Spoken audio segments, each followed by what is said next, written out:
Servus, Glück auf und herzlich willkommen zu einem weiteren Ich beantworte eure Kommentare-Video. Ja Leute, diesmal die Kommentare zur Spielanalyse gegen den BVB, die ja ein bisschen kürzer ausgefallen ist, ein bisschen anders als sonst, weil ich nicht zu Hause war.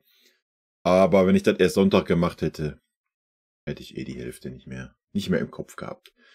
Gut, von daher gehen wir mal rein in die Kommentare. Provokativ. Das passiert, wenn man keinen egoistischen Kimmich im Mittelfeld hat, der jeden Ball will und 2 Minuten am Ball ist. Vor allem im Mittelfeld sehr schnell kombiniert und eine starke Teamleistung. Wenn Kimmich im nächsten Spiel wieder startet, dann hat das nichts mit Leistungsprinzip zu tun. Goretzka und Neymar heute sehr stark zusammengespielt. Ja. Mir wird ja immer unterstellt, dass ich irgendwie Kimmich Chefkritiker bin oder sowas. Ja, wenn er auf der 6 spielt, sich da selber hinstellt und sagt, ich bin ein klarer Sechser und zeigt dann in 3/4 der Spielen die Leistung, die er zeigt, dann muss er einfach mit der Kritik leben. Ja. Es geht nicht darum, dass Kimmich kein guter Fußballer ist. Ja, das hat er auch in Spiel gegen Darmstadt oder Spiel in Mainz zum Beispiel oder Spiel gegen Bochum hat er das auch gezeigt. Dass er diese Posi sehr wohl ausfüllen kann. Das zeigt er aber einfach zu selten. Ja, die letzten 1,5 Jahre ist das Leistungsniveau bei ihm halt einfach schwach. Und die andere Geschichte, er ist halt nicht ein alleiniger Sechser. So, das ist meine Meinung. Deswegen sieht er teilweise auch so schlecht aus, wie er aussieht bei uns im Spiel. Er ist ein Doppelachter, ja, klar, das kann er spielen, das hat er gut gespielt mit dem Goretzka, mal eine Saison lang. Aber alleiniger Sechser, die Verantwortung dazu tragen, das defensive Mittelfeld, ja, dass das sein Hauptbereich ist und die Abstimmung mit den Innenverteidigern. Und halt sich zu bremsen und nicht so bis vorne an der rechten Außenseite des Strafraums zu pushen, das kann Kimmich halt nicht. So, ne? Und deswegen ist er für mich nicht diese Holding Six, Holding Six Geschichte. Er ist halt einfach kein Sechser. Punkt. Ja, da müssen wir gar nicht lange rumdiskutieren. Das ist er nicht. Und wenn er sich so sieht, ist das ja gut und schön. Dann ist er halt ein offensiver Sechser. Da können wir uns gerne drauf einigen. Da habe ich gar kein Problem mit. Die Qualitäten hat er auch. So, aber alles andere ist ein Kimmich nicht. Ja. Und dass ein Kimmich aktuell das Spiel mehr verschleppt, ja, ich denke, da brauchen wir uns nicht drüber unterhalten. Guckt euch die Spiele an, wo Kimmich gut war. Das war da, wo wir dominant waren, wo er Platz hatte, wo er nicht angelaufen wurde und so weiter. Wenn er die Ruhe hat, ja, dann kann er das Spiel auch schnell machen, dann kann er den Ball auch schön verteilen, kann den Ball nach außen legen, kann seine Chipbälle spielen und. Das ist ja nicht, dass ein Kimmich das nicht kann. Aber ein Kimmich kann das alles nicht, sobald er in Manndeckung ist oder ein bisschen Gegnerdruck hat. So, dann ist ein Kimmich halt einfach leider Gottes aus dem Spiel genommen. So, und das fällt natürlich schon stark auf. Wie das Spiel jetzt in Dortmund mit dem Kimmich gelaufen wäre, I don't know. Kann man nicht, wie willst du das beurteilen jetzt? Ja? Ich denke, wir haben mannschaftlich die Saison noch nicht einmal so eine starke Leistung über 90 Minuten gezeigt wie gegen Dortmund. Von daher jetzt zu sagen, ja, das lag jetzt nur am Kimmich, dass der nicht dabei war. Ja, fühle ich jetzt auch nicht. Und wir werden sehen. Wir können davon ausgehen, dass er gegen Galatasaray definitiv spielen wird, wieder auf seiner Sechserposition. Wir brauchen uns nicht irgendwie vormachen, dass er da nicht spielen wird. Ja, wenn Kimmich nicht gesperrt ist, wird ein Kimmich immer spielen. Warum? Fragt mich nicht, Leute. Es ist halt einfach so. Das haben wir die letzten 1,5 Jahre gesehen, dass es so ist. Ja. Gravenberch wurde nicht umsonst bei uns verbrannt und auf der Bank verschimmelt gelassen. Ja, das muss man ganz klar sagen. Aber das Thema müssen wir nicht wieder aufmachen. So, von daher werden wir jetzt gegen Galatasaray sehen, ob wir den Schwung mitnehmen, ob wir auch dieses schnelle Spiel haben, weil Galatasaray wird uns noch mehr Räume bieten, wie es Dortmund getan hat. Das haben sie schon im Hinspiel getan. Ich glaube nicht, dass sie im Rückspiel groß anders agieren werden. Von daher wirst du dieselben Räume haben, kannst das 1:1 genauso spielen. Das werden wir sehen, ob das mit dem Kimmich genauso geht. Und Ja gut, Galatasaray wird uns wahrscheinlich ein bisschen höher pressen, als Dortmund das getan hat. Ja, denke ich auch. Ja, und dann werden wir das nächste Spiel nochmal ohne Kimmich sehen. Und dann ist Länderspielpause. Und ja, nochmal. Für mich so ein Pavlovic, ja, hat's bärenstark gemacht, war in der Vorbereitung bärenstark. Man hat's halt verpasst, ihn aufzustellen, ihn zu integrieren. Was ich halt ein bisschen schade finde, wenn wir nochmal so diese Diskussion Kimmich nehmen. Ja, dass da, wo wir keinen rechten Verteidiger hatten oder rechten Verteidiger, der nicht wirklich gut ist, und dann Laimer dort gespielt hat und man gesehen hat, 'n Laimer kann das nicht. Ja, ist Defensivverhalten kriegt er einfach nicht auf der Kette als rechter Verteidiger. Da hätte ich vom Kimmich erwartet zu sagen: „Pass mal auf, stelle mich in den Dienst der Mannschaft. Ich bin hier Führungsspieler, ich bin hier 3. Kapitän. Stell mich mal auf die rechte Verteidigerposition in der Mittelfeldzentrale, hast du Alternativen." So, das wäre ein Kimmich-Move gewesen. Und, von daher kann ich dann schon die Kritiker verstehen, weil er musste in der Nationalmannschaft auch rechter Verteidiger spielen und das Argument, das habe ich lange nicht gespielt, zählt nicht, ja. Ähm, Schwierig, nochmal, Kimmich ist ein guter Spieler. Kimmich muss einfach mal lernen, sich auf das zu beschränken, was von ihm gefordert wird. Und Kimmich muss auch lernen, dass Standardsituationen auch mal andere schießen können. Wenn er 4 Ecken schießt, die alle Rotze sind, dann muss er einfach sagen: „Pass mal auf, ich habe heute keinen guten Tag. Evoy oder wer auch immer, schieß du mal die nächsten Ecken, die kommen." So ist doch keine Schande, ne? Man muss sich das doch einfach nur mal eingestehen können. Und ich denke, wenn man 4 Ecken schlägt, die absolute Rotze sind, dann hat man heute keinen guten Tag. Ja, diese ganze Kimmich-Diskussion, Leute, ihr kennt's, schenke ich mir, ja. Ich beantworte hier die Hauptkommentare in diesem Videoformat. Diskussion schenke ich mir, diskutieren könnt ihr gerne mit mir im Stream oder sowas. Fusion. Für mich der beste Auftritt der Saison. Über 90 Minuten starkes Spiel gab es unter Tuchel nur selten. Pavlovic hat seinen Job super gemacht und sollte auch eine Option bleiben. Für Harry Kane gibt es keine Worte, glaube ich. Und es ist schön zu sehen, dass Leon seine alte Form wiederfindet. Gut. Ja, erstmal stimme ich dir natürlich zu. Bester Auftritt der Saison. Ich denke, bester Auftritt, ja, wenn du die letzte Saison mit dazu nimmst, haben wir da auch lange nicht so einen Auftritt gesehen. Ja, irgendwann am Anfang mal unterm Nagelsmann vielleicht, ja, aber wenn wir da die Rückrunde mit einbeziehen, haben wir so einen Auftritt auch nicht gesehen. Pavlovic hat seinen Job super gemacht, hat eine Option. Der sollte er auf jeden Fall, weil man ihm ja einen Profivertrag gegeben hat. Und man, wie gesagt, nochmal, er hat in der Vorbereitung schon gezeigt, was er kann. Hat es jetzt gegen Dortmund gezeigt. Und es wäre super schade, wenn man den Jungen jetzt wieder links liegen lässt. Ne?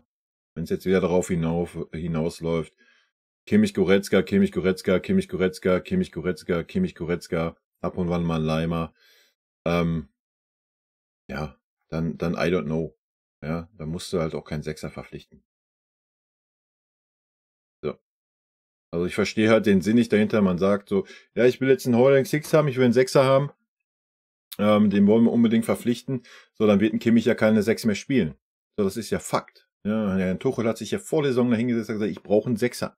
Und Josua ist nicht der Sechser, den ich haben möchte. So. Aber trotzdem spielt ein Kimmich jedes Spiel auf der beschissenen 6. Wie passt das allein schon zusammen? Ja?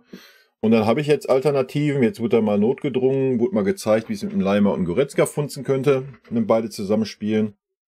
Und Pavlovic haben wir schon in der Vorbereitung gesehen. Hatte aber nicht die Eier gehabt, zu sagen, jo, ich bring mal den Pavlovic auf der 6, dann Kimmich mal auf der 8 oder Kimmich mal als Rechtsverteidiger und so weiter und so fort. Von daher, ja, sehr schwierig. Bin sehr gespannt, welche Richtung das geht.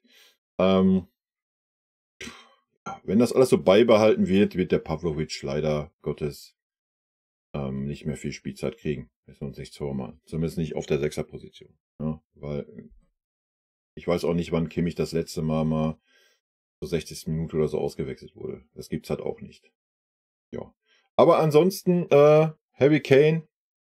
Für Harry Kane gibt's auch keine Worte, Alter. Wie gesagt, der ist so viel mehr als wie nur ein reiner Stürmer. Ne? Das ist schon echt wild. Zu Leon. Fairerweise muss man natürlich sagen, dass Dortmund uns auch die Räume geboten hat. Ja. Leon ist halt ein Spieler, ja, der Platz braucht, der die Räume braucht. Ähnlich wie es ein Gravenberch meiner Meinung nach ist. Und ja, wenn der Gegner tief steht, wie es 90% der Mannschaften gegen uns tun, mit zwei Ketten hinten drinne stehen, ja, dann kommst du gar nicht in diese Situation, dass du sagst, oh, ich habe jetzt mal den Ball 20 Meter in der eigenen Hälfte und habe jetzt mal Raum vor mir, wo mal so ein Goretzka reinstoßen könnte. Ja, das hast du halt einfach nicht, weil die schon wieder mit 10 Mann hinten stehen oder gar nicht erst rausrücken.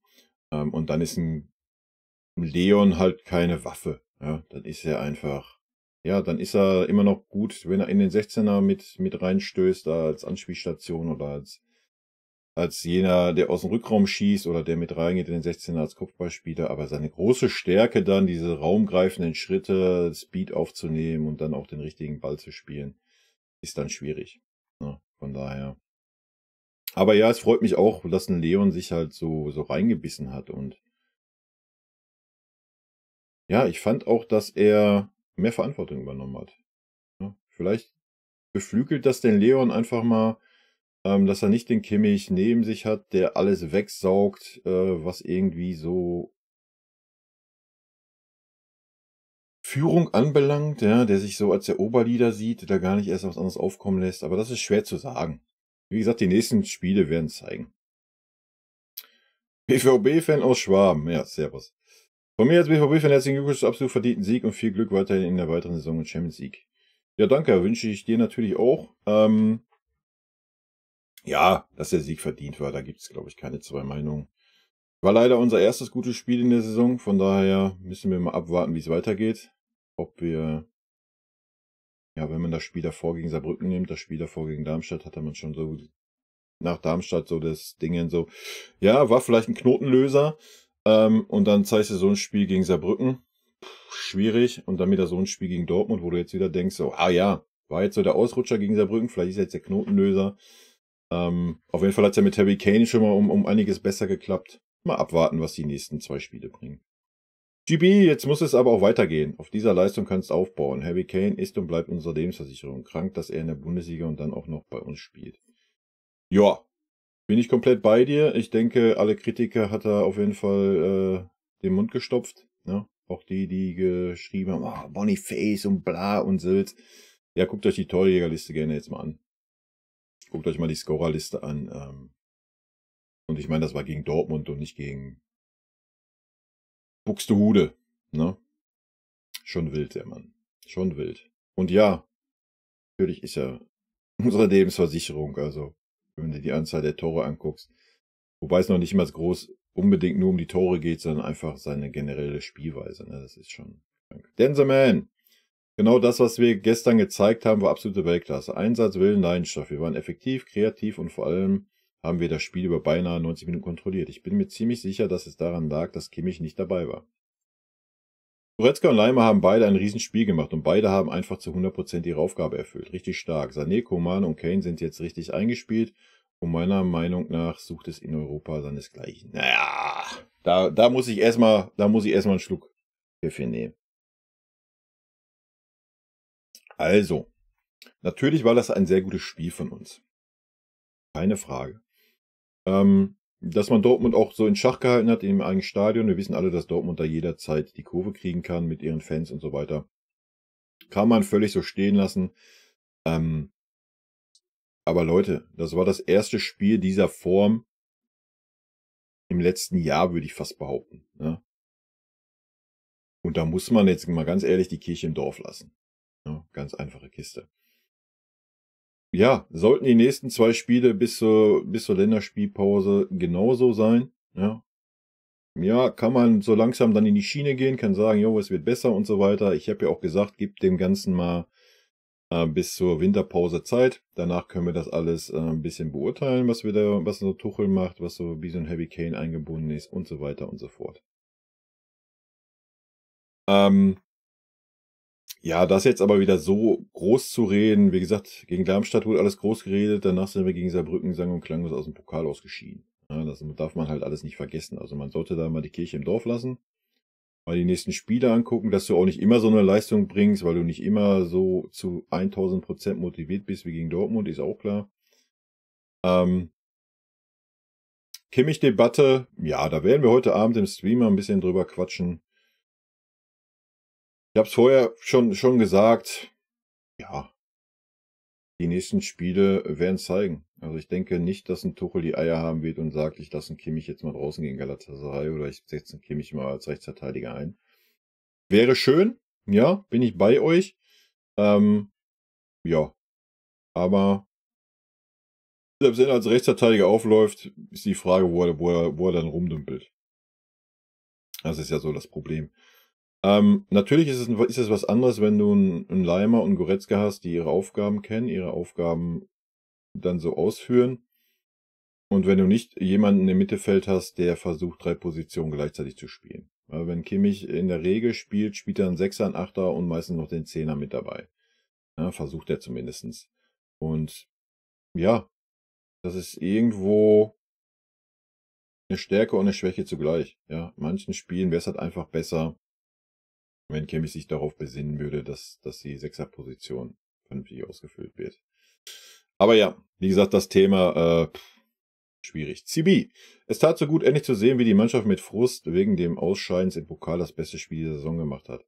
Wie eiskalt ist bitte Kane vor dem Tor, absolut Legende jetzt schon. Mir tut es leid für Kimmich, ich mag seine Einstellung etc.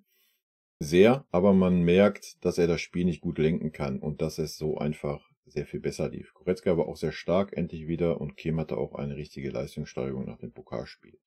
Ja, erstmal denke ich natürlich, dass alle eine Leistungssteigerung hatten, das auch dringend notwendig war.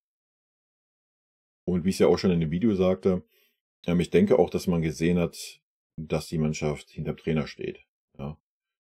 Wie das bei so einem Kimmich aussieht, weiß ich persönlich nicht, weil ganz ehrlich, ich glaube, dass ein Tuchel kein Kimmich-Fan ist. Ja, und der eigentlich nur das spielt, damit Ruhe im Verein ist. Hört sich hart an, aber nochmal, wenn ihr die Aussagen von Herrn Tuchel euch mal Revue passieren lasst. Er gesagt hat, er braucht einen klaren Sechser, er braucht Führungsspieler. Das spricht jetzt alles nicht dafür, dass er den Kimmich als so super stark sieht. Ja. Die Frage ist, ob er danach handelt. Wir werden es sehen, die nächsten Spiele.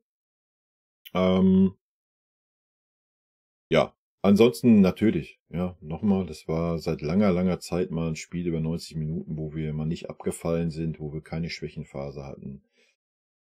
War einfach super anzusehen und es ist krass, wenn man sieht, welches Leistungspotenzial in dieser Mannschaft steckt. Ich meine, wenn man sich mit den Spielern auseinandersetzt, weiß man das.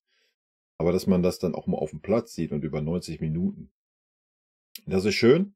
Und ich hoffe, dass das jetzt nicht eine Eintagsfliege war. Ja.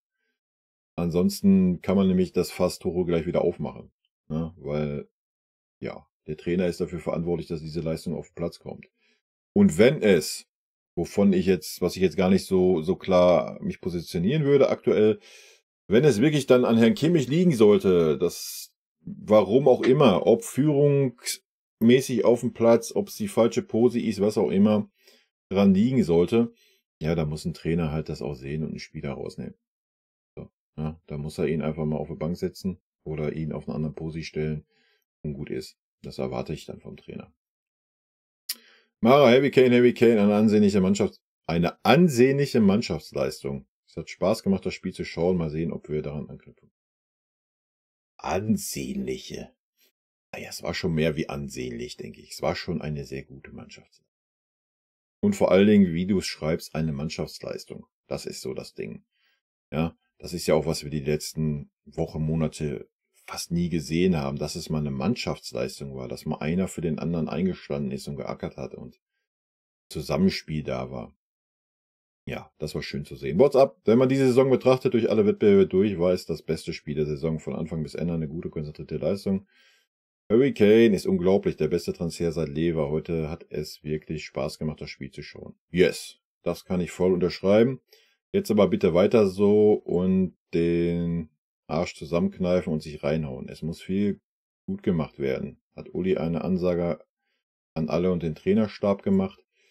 Ja, ich glaube nicht, dass Uli eine Ansage gemacht hat. Ich wüsste auch nicht, welchen Effekt das noch haben sollte. Ja, und Uli Sportdirektor war, Sportvorstand war, etc. Ja, dann hat das mit Sicherheit ein Gewicht gehabt, wenn er da ja auch in der Halbzeit mal oder nach so einem Spiel in die Kabine gestappt ist und da eine Ansage gemacht hat, genauso wie Kalle.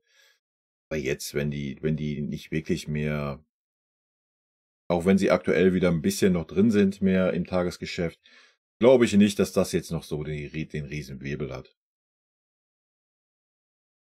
Wenn die da reinstapfen würden und würde auch die Leute, die da sind, ein bisschen, wie nennt man das? In den Schatten stellen. Ja, also von daher, das glaube ich nicht. Ich denke einfach, die Mannschaft, ja, die hat selber gesehen, wie schlecht es einfach gegen Saarbrücken war. Ja, und sich da mal selber hinterfragen. Und ja, vielleicht, ohne jetzt mal auf den Kimmich rumzuhacken, vielleicht war die Abwesenheit vom Josh ein Thema. Ja, weil man dann halt nicht hat. Ja, hier, ich brauche keine Verantwortung. Alle Verantwortung ist bei Kimmich. Ja, der ist unser großer Leader hier. So musste jeder mal für sich einstehen. Jeder musste mal Verantwortung tragen. Und vielleicht war das einfach besser. Ja, vielleicht einfach mal aus diesem Gesichtspunkt auch sehen. Oldschool, die erste Halbzeit war für mich eine der besten Leistungen des FCB seit Jahren. Natürlich hatten wir auch das notwendige Spielglück, wenn du nach 9 Minuten in Dortmund schon mit 2:0 führst. Dann hast du dem BVB schon fast den Zahn gezogen. Besonders gefreut habe ich mich gestern für Alphonso Davies, der seit langem mal wieder ein gutes Spiel gemacht hat. Weiter so von sich. Ja, natürlich hatten wir das Spielglück, wobei man sagen muss, haben uns natürlich auch herausgespielt, die Tore. Ja, das war jetzt nicht irgendwie ein glücklicher Zufall. Und wenn du 2:0 führst, hast du den BVB schon den Zahn gezogen? Nee, das glaube ich eigentlich nicht. Bei 3:0 würde ich dir zustimmen, 2:0, so früh Rückstand, mit so viel Zeit, die war für den BVB noch alles drin zu Hause mit dem Stadion. Also klar, zieht das erstmal runter und so weiter. Aber da jetzt zu sagen, ja, da war das Ding schon durch, so gesehen. Triple, Megaspiel, 0:4 in Dortmund, ohne groß zu übertreiben. Heute waren alle auf Top-Niveau. Ja, okay, Kane überragend, offensiv wie defensiv. Großen Respekt an Goretzka mit der Manschette so ein Spiel abzuliefern. Davies endlich mal wieder stark. Offensiv wie defensiv. Pavlovic, man hat ihm ein bisschen die Nervosität angesehen, aber trotzdem sehr seriöser Auftritt dafür, dass es erst sein zweites Bundesligaspiel war. Ich hoffe, es werden mehr, Herr Tuchel. Ja, ich hoffe das mit dir. Ich sehe da aktuell leider eher, ja, obwohl mal sehen. Opa direkt mal nach 4 Minuten das 0:1 geköpft. Mega gut, hoffentlich bleibt er gesund und fit. Sané offensiv sehr gut, aber defensiv hat er mich minimal genervt. Und alle anderen auch top. Coman, Leimer, Neuer, Mazraoui, Kim Musiala. Das Einzige, was ich schade fand, dass Tell nicht mal 10 Minuten bekommen hat. Hätte ihm gut getan, die positive Energie, die auf Platz war, mitzunehmen. Ich glaube auch, dass Tuchel sich von der Spielweise wie heute schon öfter vorgegeben hat. Aber unser Oberkimmich ihm immer wieder einen Strich durch die Rechnung gemacht hat. Kein Held, bestes Spiel seit langer Zeit. Ja, wir kommen ja um diese Kimmich-Diskussion nicht drum herum. Ansonsten stimme ich dir natürlich zu. Thema Kimmich, wenn das Tuchels Spielphilosophie ist, Spielphilosophie wäre und er als Trainer auch sieht, dass Herr Kimmich ihm den Strich da durch die Rechnung macht, dann muss er als Trainer Herrn Kimmich von dieser Position nehmen. So, wenn er das dann nicht tut, dann kann man den Trainer kritisieren. Ganz einfache Kiste. Ja, nur weil er Kimmich heißt das nicht, dass er jedes Spiel auf dieser Position spielen muss, nur weil er sich da sieht. Er ist ein Spieler und nicht der Trainer. Ja, und das erwarte ich von einem Trainer. Punkt. Fertig. Zum Thema Pavlovic habe ich ja vorhin schon ein bisschen was gesagt. Keine Ahnung. Vielleicht findet der Tuchel jetzt die Eier, weil er gesehen hat, wie gut es laufen kann gegen einen starken Gegner, wenn kein Kimmich auf dem Platz ist. Weiß ich nicht. Wir werden es sehen, ob er jetzt die Eier findet und sagt, Kimmich, spiel mal lieber einen Rechtsverteidiger. I don't know. Ich bin sehr gespannt. Vorstellen kann ich es mir leider nicht, weil wir diese ganze Chose, seitdem Tuchel da ist, so sehen. Dass ein Kimmich immer spielt. Egal wie die Leistung ist. Und das soll auch kein Kimmich-Hate sein. Ja, er hat manchmal gute Leistungen gezeigt, da haben wir ihn gelobt. Er hat manchmal richtig schlechte Leistungen gezeigt, dann haben wir ihn kritisiert. Aber vielleicht tut es in Kimmich auch einfach mal gut, wenn er mal ein bisschen Spielpause hat. Ja? Und einfach mal so als kleinen Denkzettel hätte ich gerade in den Spielen, wo er die 6 so gar nicht interpretieren konnte, hätte ich ihn einfach mal 2 Spiele auf die Bank gesetzt. So. Und dann wäre mal gut gewesen. Ja, dann hätte er sich mal raffen können, hätte mal ein bisschen drüber nachdenken können. Und ja, ich bin sehr gespannt, wie das weitergeht. Chris, also das war doch mal eine gute Reaktion auf das verlorene Pokalspiel. Endlich mal keine Verlangsamung im Mittelfeld. Durch Kimmich, Bälle wurden gut beim Gegenpressing gewonnen und schnell weitergespielt. Auch über Außen und schnell und ohne Schnörkel. Opa wirklich souverän und Minjay wirkte dadurch auch sicherer. Gut hat mir die Umstellung gefallen, als Opa nach 60 Minuten runter musste. 5-3-2, glaube ich. Alle haben auch miteinander konsequent die Struktur gehalten und dadurch gewonnen. Harry Kane, der nimmt jedes Mal einen Ball mit nach einem Hattrick. Wird wohl bald die Badewanne voll haben. Ja, kann ich dir nur zustimmen. Ob man das jetzt alles so am Kimmich festmachen kann, weiß ich nicht. Ja, aber es war halt einfach mal schön zu sehen, was geht. Ja? Und den Rest werden wir in den nächsten Spielen sehen, denke ich. 1776, das mit Abstand beste Spiel der Saison in einem extrem wichtigen Spiel mit einer sehr ersatzgeschwächten Mannschaft. Ich denke, jeder kann zugeben, dass Thomas Tuchel einfach mit allem Recht hatte bisher. Wir brauchen eine Holding Six. Es war ein Fehler, mit einer zu dünnen Abwehr in die Saison zu gehen. Den mit Abstand besten Stürmer auch charakterlich für uns geholt. Ja, stimme ich dir zu mit beste Spiel der Saison. Ja, dass wir dann eine Holding Six brauchen, hat das Spiel ja dann eigentlich widerlegt. So, wofür brauchen wir dann eine Holding Six? Wenn du 4-0 in Dortmund gewinnst. Fühle ich dann jetzt nicht die Aussage, ehrlicherweise. Dann musst du halt mal einfach nur die Eier haben, Herrn Kimmich mal nicht auf dieser Position spielen zu lassen. So, dass du Alternativen hast und es anders geht, hat er das Spiel gezeigt. Also, weiß ich nicht, ob man sich da jetzt hinstellen muss und sagen muss, ja komm, wir hauen jetzt mal 60, 80 Meter raus in der Winterpause für einen Sechser. Man muss halt einfach nur mal die Eier haben, Kimmich rauszunehmen, ohne einen neuen Sechser zu verpflichten. Ne? Ich glaube, das ist so ein bisschen das Thema. Man stellt sich da hin und sagt, ja, ich brauche jetzt den Sechser, den hole ich dann. Und ja klar, du verpflichtest einen für 60 Millionen, den setzt ja nicht auf die Bank. Ja? Aber jetzt zu sagen, ja, ich stelle da mal einen Leimer hin oder ich stelle da mal einen Pavlovic hin, anstatt einen Kimmich, dann fühlt er sich halt auf den Schlips getreten. So, das ist wohl eher so das Problem, was ich sehe. Chico, das beste Spiel unter Tuchel. Neuer gibt hinten mit seinen Anweisungen mehr Sicherheit für die Verteidigung. Opa war ein Biest. Harry Kane ist ein Phänomen. Die Ruhe vor dem Tor ist schon eine Hausnummer. Glückwunsch an die Mannschaft für diese Performance. Ja, aber das haben wir ja schon vor langer Zeit gesagt. Ne? Das hat man ja von vornherein gesehen, wie viel Ruhe der Mann einfach hat. Ist natürlich auch abgezockt, hat die Erfahrung, ist jetzt kein 19 Jahre alter Stürmer. Also. Aber es ist schon wild, ne? Und Opa war der beste Verteidiger bisher die Saison. Also der konstanteste, ne?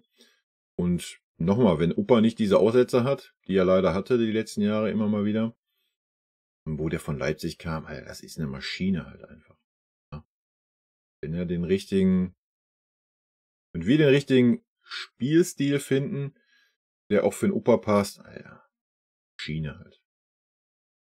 Ich glaube, Kimmich wird es schwer haben die nächsten Wochen, weil die Doppel-6 mit Leon und Leimer sehr gut funktioniert hat, meiner Meinung nach. Wir haben endlich mal gezeigt, was in uns steckt. Hoffentlich sehen wir jetzt mehr davon. Ja, die Frage ist, ob wir diese Doppel-6 so nochmal sehen werden. Also wenn nicht jetzt, wann dann hat der Tuchel Argumente dafür, das so zu kommunizieren und zu sagen, pass mal auf, Josh, ja, du bist hier immer noch Führungsspieler, Blasels. Spiel doch bitte auf der rechten Verteidigerposition. Also wenn nicht jetzt, wann dann? Wird das passieren? Meine Vorhersage, nein. NF1 nenne ich dich jetzt einfach mal. Einen ganzen komischen Zeichen da. Lukas, heute waren wir eine Mannschaft. Yes, das ist so schon mit das Wichtigste, was man schreiben kann. Na, wir haben endlich eine Mannschaft gesehen. Nochmal. Vielleicht, mein Take, lagt's daran, dass halt nicht ein Kimmich da ist und jeder so die Verantwortung von sich schieben kann, weil Kimmich so die Verantwortung so aufsaugt. Der will ja der Obersauger sein, der oberverantwortliche Häuptling. Vielleicht tat das der Mannschaft einfach gut. Ja? Dass jeder so sein bisschen Verantwortung tragen musste. Das wäre so mein Take. Was, Hamann? Didi, bist du hier oder was? Thies Hamann. Ich finde, man kann durchaus eine positive Entwicklung sehen. Zwar waren die Leistungen von Bayern die Saison nicht immer konstant und vollkommen souverän, Negative Ausreißer sind hier vor allem der Supercup und das Aus im DFB-Pokal. Aber in der Liga war der Saisonstart eigentlich sogar sehr gut. Nur 1 Punkt Rückstand auf den Tabellenstand in der ersten Trippelsaison. 91 am Ende und 3 Punkte Rückstand auf 15, 16, jeweils nach 10 Spielen dazu. Man mag es kaum glauben, die historisch beste Tordifferenz noch nie hatte Bayern noch nie hatten die Bayern nach 10 Spielen eine so gute Tordifferenz. Und im Gegensatz zur Trippelsaison ungeschlagen. Allerdings ist die Konkurrenz mit Leverkusen auch sehr stark. Jetzt gilt es, bis zur Winterpause durchzukommen. Was titelmäßig möglich ist, hängt davon ab, wie souverän man in den nächsten Spielen spielt und ob man sich im Winter ausreichend verstärken kann. Also erstmal ja, das ist wie uns mit anderen Mannschaften vergleichen, da halte ich gar nichts von. Was interessiert uns, wie viele Punkte, ob bester Saisonstart, ob nicht. Leverkusen ist 2 Punkte vor uns. Punkt. So, mehr gibt's dazu nicht zu sagen. Dass wir einen super Saisonstart hatten, gehe ich leider nicht mit. Von den Ergebnissen her, natürlich, stimme ich dir vollkommen zu. Fußballerisch war das teilweise unter aller Kanone. Ungeschlagen sind wir leider auch nicht, weil wir haben gegen Saarbrücken verloren. Ja, auch wenn das nicht in der Bundesliga war, aber ungeschlagen sind wir nicht. Sondern der erste FC Saarbrücken hat uns in 90 Minuten geschlagen. So. Und da gibt's auch nichts dran zu beschönigen. Ja, Konkurrenz mit Leverkusen sehr stark. Ich denke auch, dass vielleicht kriegen sie das Flattern irgendwann, ich weiß es nicht, weil es läuft ja jetzt gerade auf den Zweikampf hinaus, der Rest ist jetzt irgendwie schon 4, 5 Punkte weg.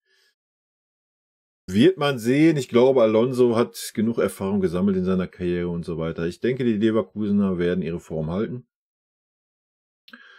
Ja, was das Verstärken in der Winterpause anbelangt, ja, ist jetzt wieder die Frage, ne? Nochmal. Muss man jetzt unbedingt über eine Holding Six nachdenken? Klar kann man über einen defensiven Mittelfeldspieler nachdenken, nochmal als Alternative, wo man da halt einen Pavlovic hat, auf den man halt einfach auch mal setzen könnte. Ja, natürlich brauchst du einen Innenverteidiger, da brauchen wir nicht drum rumreden. Und wenn Herr Kimmich weiter im defensiven Mittelfeld geplant ist, was eine Farce wäre, brauchst du auch einen rechten Verteidiger. Aber ansonsten, Kimmich kann auch einen rechten Verteidiger spielen. Dann bräuchtest du keinen rechten Verteidiger. Ja, dann bräuchtest du vielleicht einen Innenverteidiger, der auch mal das defensive Mittelfeld spielen kann. Keine Ahnung, ich bin sehr gespannt, was passieren wird in der Transferperiode. Und ich denke, ich bin auch sehr gespannt, ich bin sehr gespannt, wie erstmal weiter jetzt mit der Personale Kimmich umgegangen wird. Eigentlich da oben, ja. Talkie Bayern. Am besten war Tuchel-Interview vor dem Spiel und nach dem Spiel. Feier ihn total für diese Worte. Kimmich hat nicht gefehlt und das Spiel nicht unnötig langsam gemacht. Für mich war Leimer und Goretzka mega stark, Kane ohne Worte überragend. Ja, da schließe ich mich an, da brauchen wir nichts weiter zu sagen. Quatame, kaum schießt Kimmich keine Ecken, machen wir ein Tor. Können wir bitte ein generelles Kimmich-Schieß-Standardverbot aussprechen? Upa war genial. Nein, Kimmich hat ja auch schon gute Ecken geschossen diese Saison. Ich habe es ja eingangs gesagt, es wäre ja schön, guck mal, wir haben ja 2 Leute, die Ecken schießen können. Ich denke, es können auch noch 9 andere Ecken schießen. Ne? Aber es ist doch, erstmal ist ja das große Problem daran, dass ein defensiver Mittelfeldspieler oder ein Sechser die Ecken schießt, dass er im Rückraum fehlt. Ja? Er fehlt im Rückraum an der Strafraumgrenze, was jetzt noch nicht mal unbedingt seine super starke Stärke ist, aber er hat auch einen guten Schuss aus der Distanz. Das Problem ist, dass er niemals mehr zurückkommt. Ja, wenn wir in der Kontersituation laufen, weiß ich nicht. Ich würde es immer fühlen, wenn da nicht ein Fonsi steht oder sowas, ja, der natürlich vom Speed her das verteidigen kann. Aber selbst wenn der Ball dann erstmal abgefangen wird dann noch 2, 3 Mal irgendwie quer gespielt, bis irgendwie 2, 3 Spieler aufrücken vom Gegner und dann kommt der Ball nach vorne. So schnell kommt ein Kimmich halt nicht mehr auf diese Posi. Von daher finde ich das schon fragwürdig, ob ein Kimmich die Ecken schießen muss. Ansonsten habe ich es ja schon gesagt, wenn er 4 Ecken geschossen hat und die alle Rotze waren, dann muss man einfach sagen, komm, schieß mal jetzt jemand anders. Ja, also diese Größe muss man haben, erst recht, wenn man sich als großer Führungsspieler dahinstellt. Da muss ich diese Größe haben und nicht wie ein kleines, bockiges Kind sagen, ich schieße noch 5 Ecken rein, die vollkommen scheiße sind. Also, weil Ecken gerade in Spielen gegen große Gegner in engen Spielen ist das halt einfach eine Waffe. Ja. Und da muss ich diese Größe haben. Das erwarte ich einfach. Da muss auch keine Traineransage kommen, das muss von dem jeweiligen Spieler selber kommen. Das kann nicht das große Problem sein. Briefe an Lucille. Super Spiel, stimme der Analyse voll zu, alles gut und Harry Kane outstanding und konstant in Form. Und ja, es war mit Sicherheit ein Statement für den Trainer wichtig, weil sonst vieles dauerhaft instabil geworden wäre im Verein. Ja, bin ich bei dir. Ich denke auch, dass das wichtig war, dass die Mannschaft gezeigt hat, jo, wir sind hier mit dem Trainer. Nochmal, wie es so ein Kimi sieht, weiß ich nicht. Nur die klasse Mannschaftsleistung, langsam kristallisiert sich raus, warum die knapp 100 Millionen für Kane jeden Cent wert sind. Naja, was heißt denn langsam? Er passt wie die Faust aufs Auge zum FC Bayern, menschlich sowie spielerisch, einfach ein klasse Typ.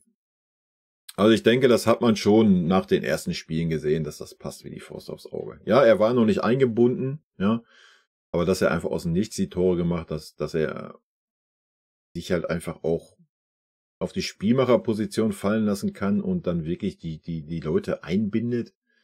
Ja, also er hat ja ein überragendes Passspiel, ein überragendes Auge, das ist ja wild.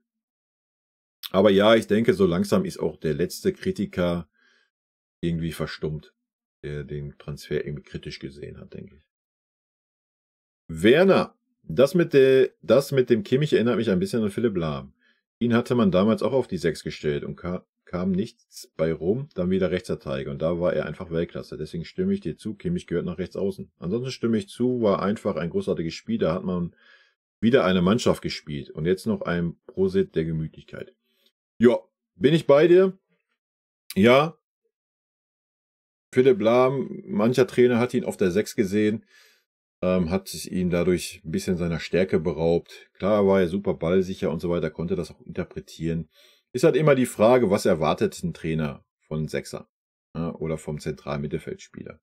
Und ich denke, Tuchel hat ja klar geäußert, dass er mehr erwartet, als wie Kimmich es ihm gibt auf der 6. So. Ob ein Kimmich dann auf die 8 rutscht oder vielleicht doch auf rechter Verteidiger oder vielleicht doch am Ende den Verein verlassen wird, wo ja die Stimmen immer lauter werden. Wir werden es sehen, Leute. Wir werden sehen.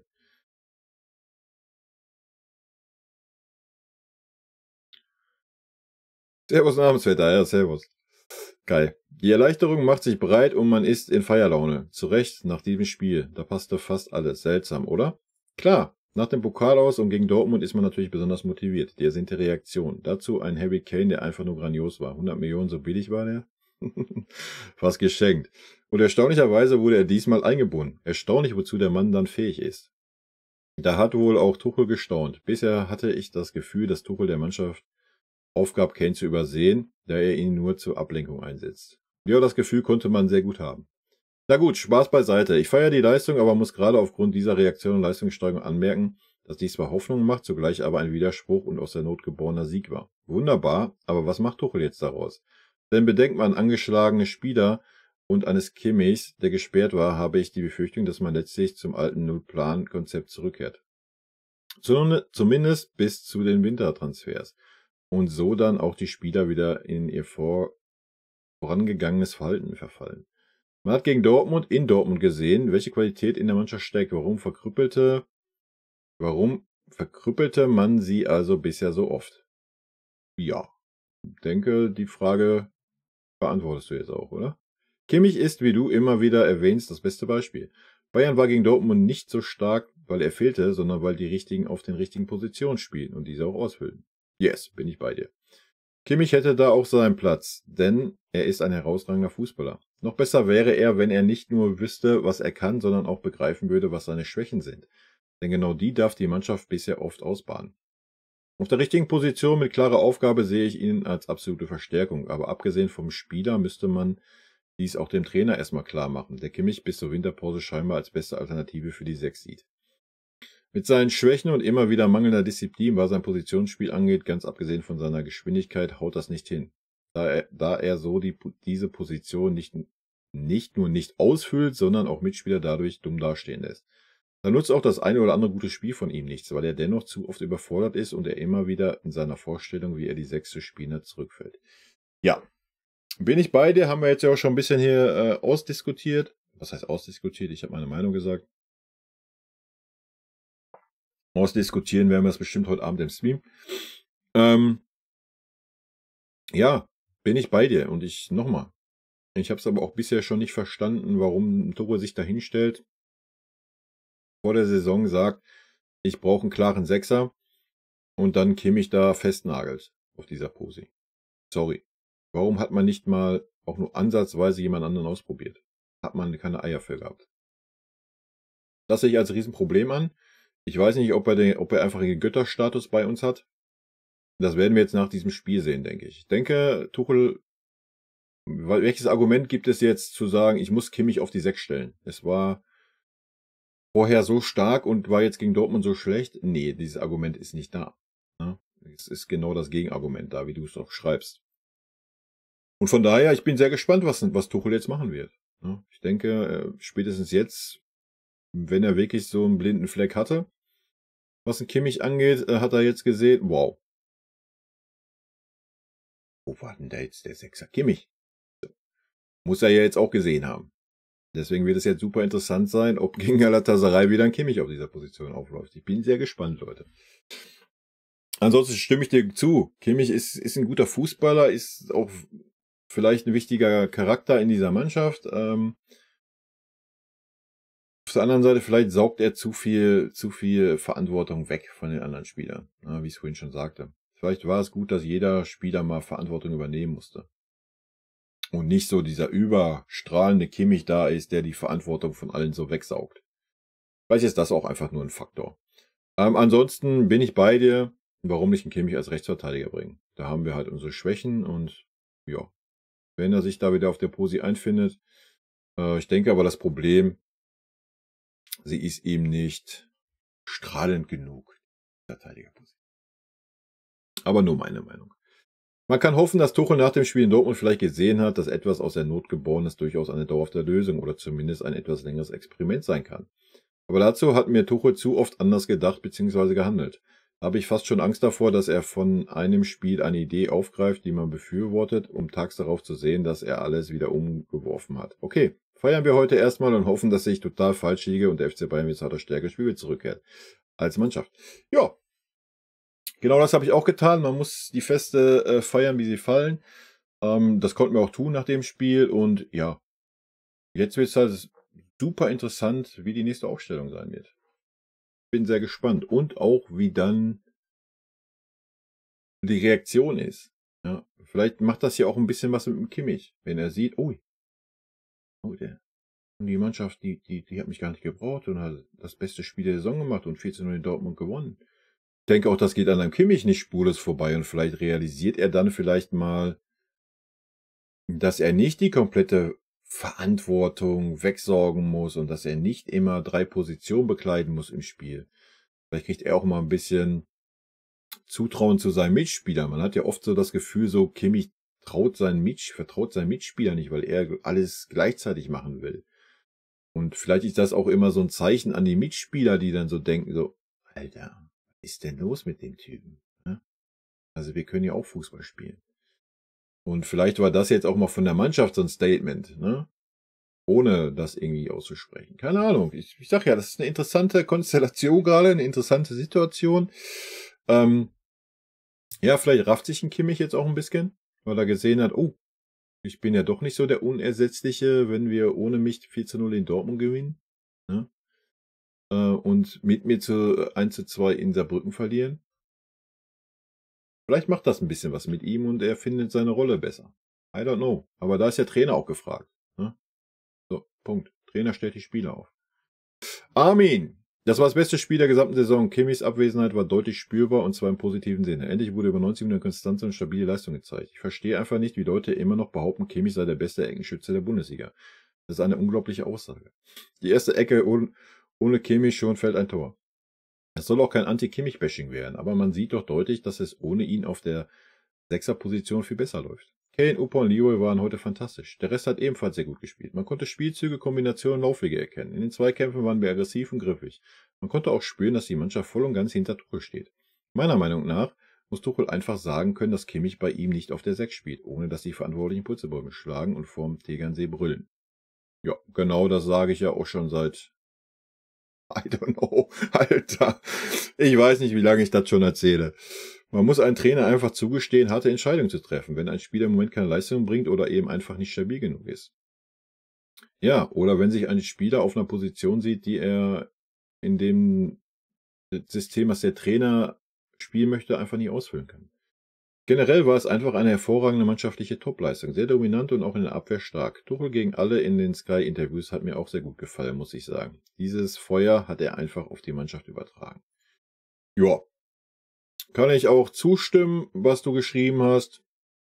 Und nochmal, vielleicht hat das auch gar nicht so viel mit dem Fußballerischen zu tun, mit dem Kimmich.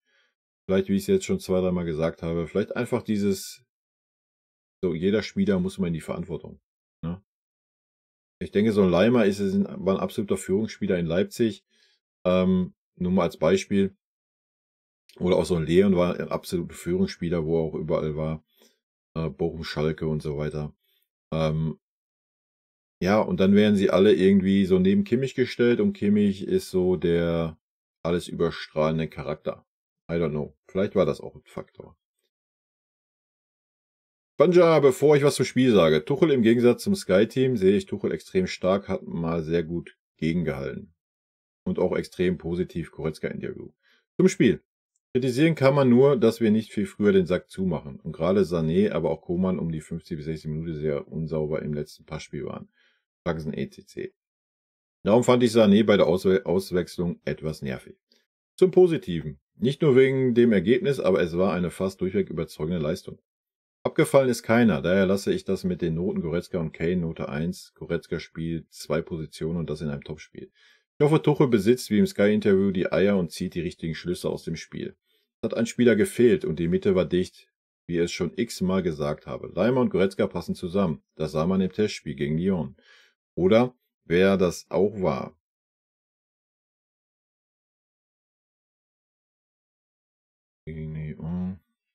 Ach, du meinst in Dingens. War Marseille, glaube ich, oder? Ja, ich weiß auch nicht. Ich glaube Marseille. Ist ja jetzt auch nicht so wild. Leon war offensiv und defensiv stark und heute zum ersten Mal der echte Power Goretzka. Zu Kane muss man gar nichts mehr sagen. Noch ein kleiner Kritikpunkt. Kane zeigt so oft an, dass er abspielbar ist und zeigt die Räume an, aber gerade Sané, aber auch Koman spielen noch viel zu wenig. Ich hoffe, das Team sieht nun, dass es auch 90 Minuten geht. Nachdem ich nun das Video gesehen habe, musste echt lachen, bin ich der Einzige, der Tuchel Eier wünscht. Ja.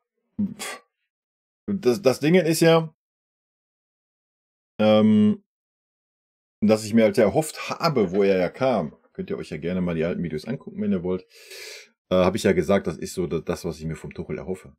Dass wenn er kommt, die Eier hat und endlich da mal neues Feuer reinbringt. Ja?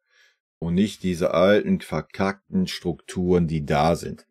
Und nochmal, dann setzt er sich dahin, sagt, ja, Leute, ich brauche hier eine Holding Six, ich brauche Führungsspieler, was alles dafür spricht, dass er den Kimmich nicht auf der 6 sieht, was ja völlig legitim ist doch gar kein Problem. Ne?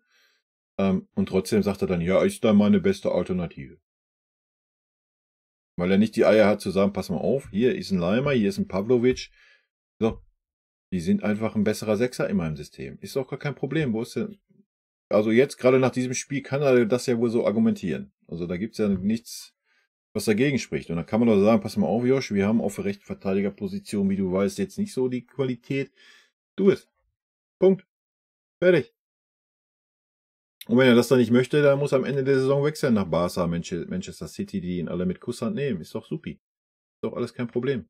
Ja, er ist ein super verdienter Spieler, ja, hat super starke Leistung bei uns gebracht, bringt aber auch seit 1,5 Jahren keine Leistung mehr. So, das muss man halt zu der Wahrheit auch dazu zählen.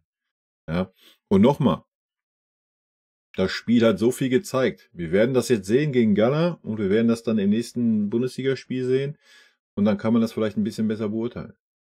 Bin sehr gespannt, wie Tuchel sich entscheiden wird. Casa, Glück auf und Grüße an die Familie. Jo, Glück auf und Grüße zurück. Könnte das Spiel leider nur im Radio verfolgen, sollte ich wohl wieder regelmäßig machen, denn immer wenn ich nicht Zuschauer liefern, die bei auch sehr gute Leistung. Okay, dann kriegst du von mir jetzt die Ansage, dass du jetzt nur noch Radio hörst, bitte. Mich sehr gefreut, dass Pavlovic einen Einsatz bekam. Hat ja, was ich so gehört habe, eine ganz vernünftige Partie abgeliefert. Bin immer noch etwas stinkig, dass der gebürtige Münchner gegen Saarbrücken nicht spielen durfte. Ja, bin ich bei dir. Ne? Also, meine Unterstützung hast du da. Gegen Galatasaray wird er wohl wieder auf der Bank sitzen, aber mit dieser Leistung hätte er sich einen Einsatz gegen Heidenheim verdient. Ja, bin ich auch bei dir. Asche auf mein Haupt, nach dem katastrophalen Pokalspiel hätte ich nicht wirklich mit einem 14 beim BVB. Ich auch nicht, auf gar keinen Fall. Schau, dass Tevin 90 auf der Bank sitzen musste, das soll verstehen, wer will.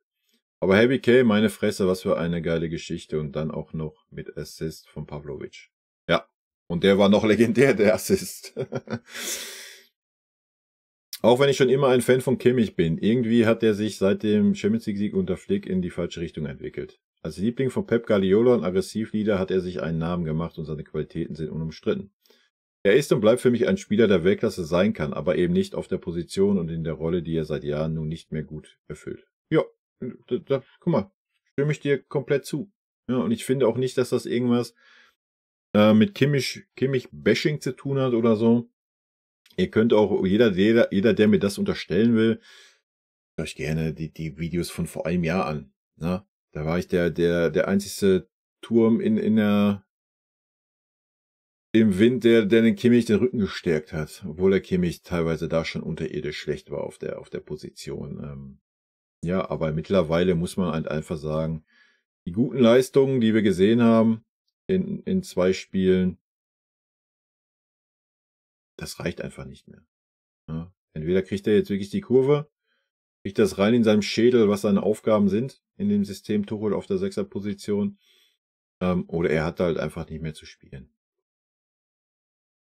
Die Sache mit der stagnierenden Entwicklung betrifft aber nicht Kimmich alleine. Seit 2020 sind doch im Prinzip alle jungen Leistungsträger stehen geblieben. Davis, Goretzka, Gnabry oder Coman, keiner der genannten hat sich in den letzten Jahren verbessert, obwohl sie alle im besten Fußballeralter sind. Sané zeigt in seinem 3. Jahr bei Bayern zum ersten Mal, was er kann, aber auch das hat er schon bei Man City gezeigt. Besonders kritisch sehe ich es aber bei Davis, weil er aufgrund seines Alters den größten Sprung hätte machen müssen. Ja, da bin ich erstmal bei dir. Bei Coman, Gnabry seit der Vertragsverlängerung, ja, ist für den das Essen gegessen, Alter. Er hat einfach keinen Bock, sich überhaupt irgendwie noch wirklich anzustrengen, hat man das Gefühl. Coman, so ein bisschen dasselbe.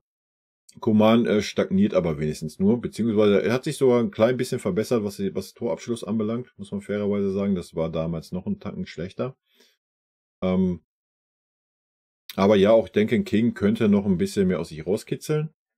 Aber da muss er natürlich auch den Trainer haben, das System haben und er muss mal verletzungsfrei bleiben. Ja, das ist ja bei Coman auch immer oft ein Thema gewesen. Goretzka leider dasselbe. Super oft verletzt und ich denke, ja, er hat schwierig gehabt mit dem Josh. Die hatten ein gutes Jahr zusammen auf der Doppel-8. Und danach war es echt schwierig. Die andere Geschichte habe ich vorhin schon so ein bisschen erzählt. Wenn du gegen 90% gegen Gegner stehst, spielst sie mit 2 Ketten hinten stehen. Ja, ist das kein Goretzka-Spiel. So, weil er nicht dann diese Räume hat, wie es jetzt gegen Dortmund war. So, wie soll er die haben? Die stehen halt hinten mit 2 Ketten. Ne? Dann ist es kein Goretzka-Spiel, weil Goretzka ist jetzt nicht der feine Techniker, der super im Direktspiel ist, sonst was. Ne? Er ist all das, was er gegen Dortmund zeigen durfte. Das ist ein Goretzka. Das ist, was er kann, was er gut kann. So. Das ist das Problem. Ne? Davis stimme ich dir zu. Ja, Davis ist eher schlechter geworden, wie er sich verbessert hat. Fairerweise muss man sagen, dass Fonsi aber auch davor so einen Sprung gemacht hat. Ja? Und er ist noch super jung. Das darf man auch nicht vergessen. Ne? Junge Spieler muss man das auch zugestehen, dass sie Leistungsschwankungen haben. Leider ist es so, dass wir keinen Ersatz hatten, weil Guerrero dauerverletzt ist, seitdem er bei uns ist. Ansonsten wären Fonsi mit Sicherheit mal das ein oder andere Spiel draußen gewesen und hätte ihn dann vielleicht einfach mal gut getan. Ja? So, das ist vielleicht so ein bisschen das Problem.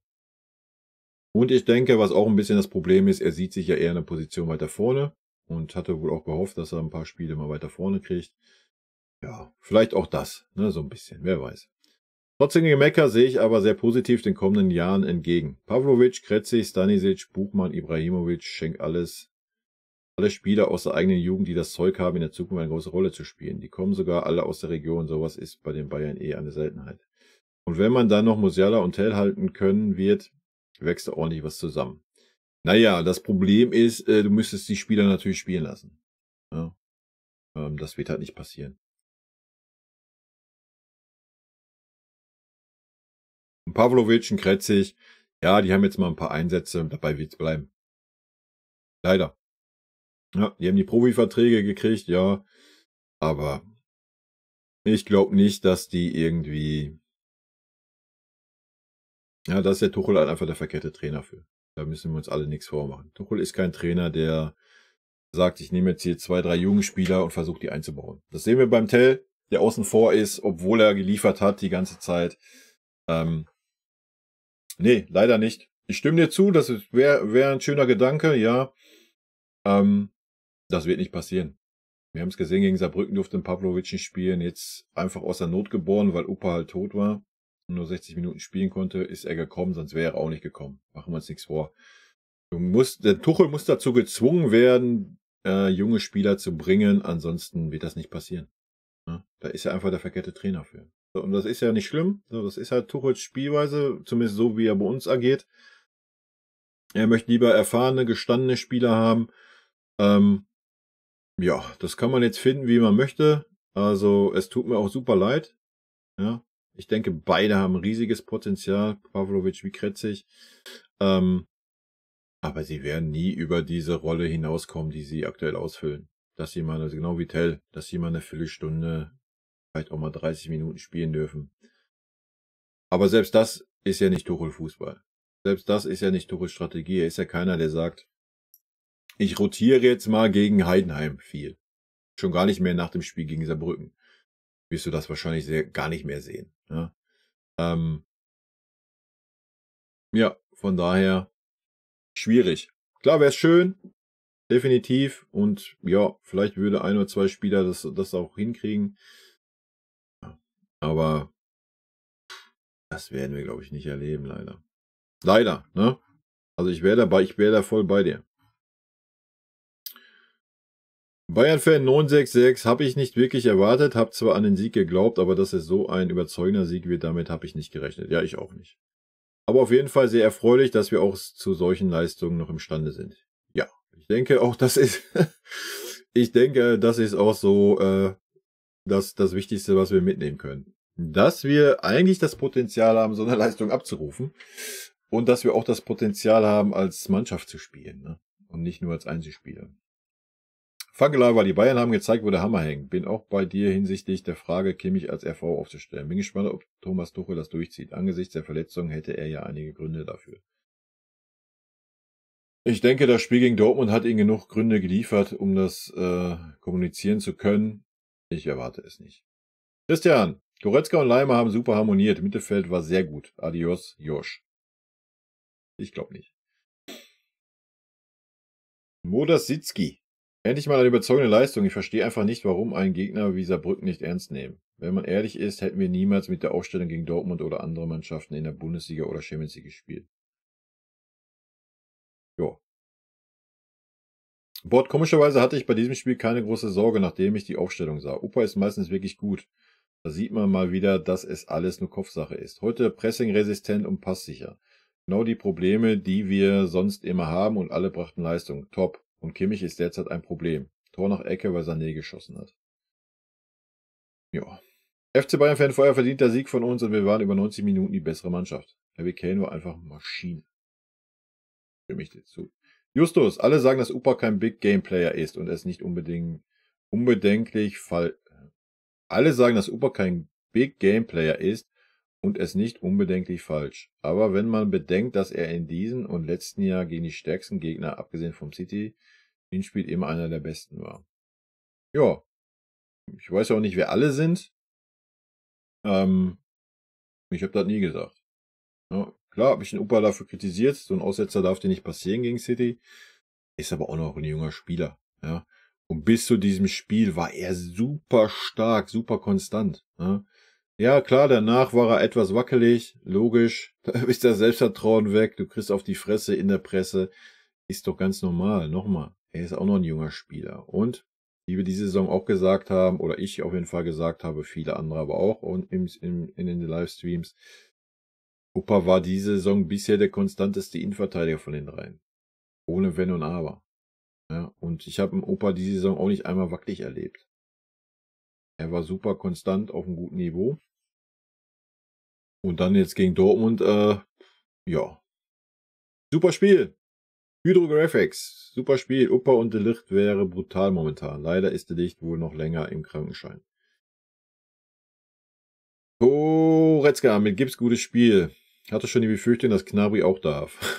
Nein, Gnabry darf nicht mehr, solange er Schiene hat. Neuer kommt besser rein, wie gesagt. Paar von heute hält nicht jeder. Auch Pavlovic hat über... Was heißt denn Paar? Ich meine, ist jetzt schon ein bisschen her, wir haben Dienstag, aber wenn ich mich richtig erinnere, musste Neuer einen Ball halten. Also einen wirklich starken Ball. Auch Pavlovic hat überzeugt. Über Kimmich müssen wir nicht mehr reden. Leimer ist klar die bessere 6. War auch stark. Jo, das kann man so stehen lassen mal. PB-Player. Das Schönste ist einfach, dass es noch Stuttgart, Leverkusen, Dortmund, Leipzig und Dortmund, Stuttgart geben wird in der Hinrunde. Egal, was in den Begegnungen passiert, es ist gut für Bayern. Entweder holen wir Leverkusen ein, beziehungsweise überholen sie, oder Dortmund kann sich die Meisterschaft eigentlich schon in der Hinrunde abhaken. Ja, das wird auch sehr interessant zu sehen sein, bin ich bei dir.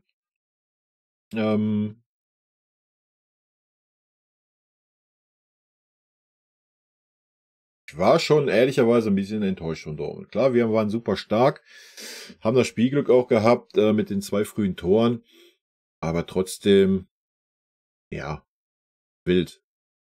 Also wenn ich Dortmund jetzt nur an dieser Leistung bewerten müsste, dann haben die mit der Meisterschaft dieses Jahr nichts zu tun. Ja, also.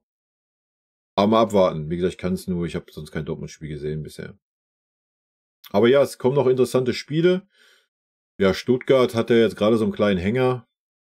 Müssen wir mal abwarten. Ich denke, Leverkusen ist auch clever genug, dagegen zu halten. Ja, mal abwarten. Und Leipzig, ja, ist ja jetzt auch noch nicht so super konstant anscheinend. Gott, ich wusste, warum ich Kane wollte, und ich wollte Sané, weil ich wusste, was der kann. Umso mehr nervt es mich, dass er sich oft so hängen lässt. Ich verlange ja nicht mehr als Einsatz, auch wenn es mal nicht funktioniert. Ja, da bin ich dabei dir. Das sehe ich ja ganz genauso. Das ist ja auch, warum ich ihn dann so kritisiere, wenn er diese lustlos Dinge hat wie gegen Galatasaray. Das verstehen dann auch viele nicht, ne? Die nicht so wirklich drin sind im Thema. Aber ja, wenn er das weglässt, wie gesagt, er war der formstärkste Spieler da vorne. Oder mit Harry Kane.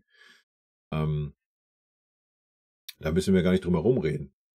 Und wenn er diese Form hält, die Hinrunde, dann auch die Rückrunde, ja, dann kannst du natürlich auch über eine Vertragsverlängerung sprechen. Und wenn die Spiele sich in Grenzen halten, kann ich damit auch leben, dass er mal so einen Lustlos-Auftritt drin hat, wenn er einen Furz quersitzen hat.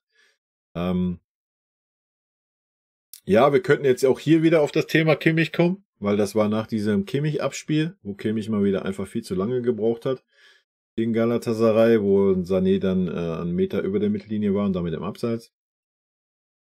Das hat ihn wohl sehr abgefuckt, warum auch immer. Und danach war der Zahn gezogen beim Sané. Ja, wir werden sehen. Das war ein geiles Spiel. Tobis Lifestyle, bin ich bei dir. Lordo, Führer, Goretzka, Sané und Kane definitiv die 1. Der war der Einzige, der das Spiel angetrieben hat. Ohne ihn wäre das Spiel nicht so gut gewesen. Man merkt, dass Leon mit Leimer harmoniert und nicht Kimmich. Wenn Thomas Tuchel konsequent ist, muss Kimmich auf die Bank. Ja, wir können ihn ja auch als Rechtsverteidiger bringen, ne?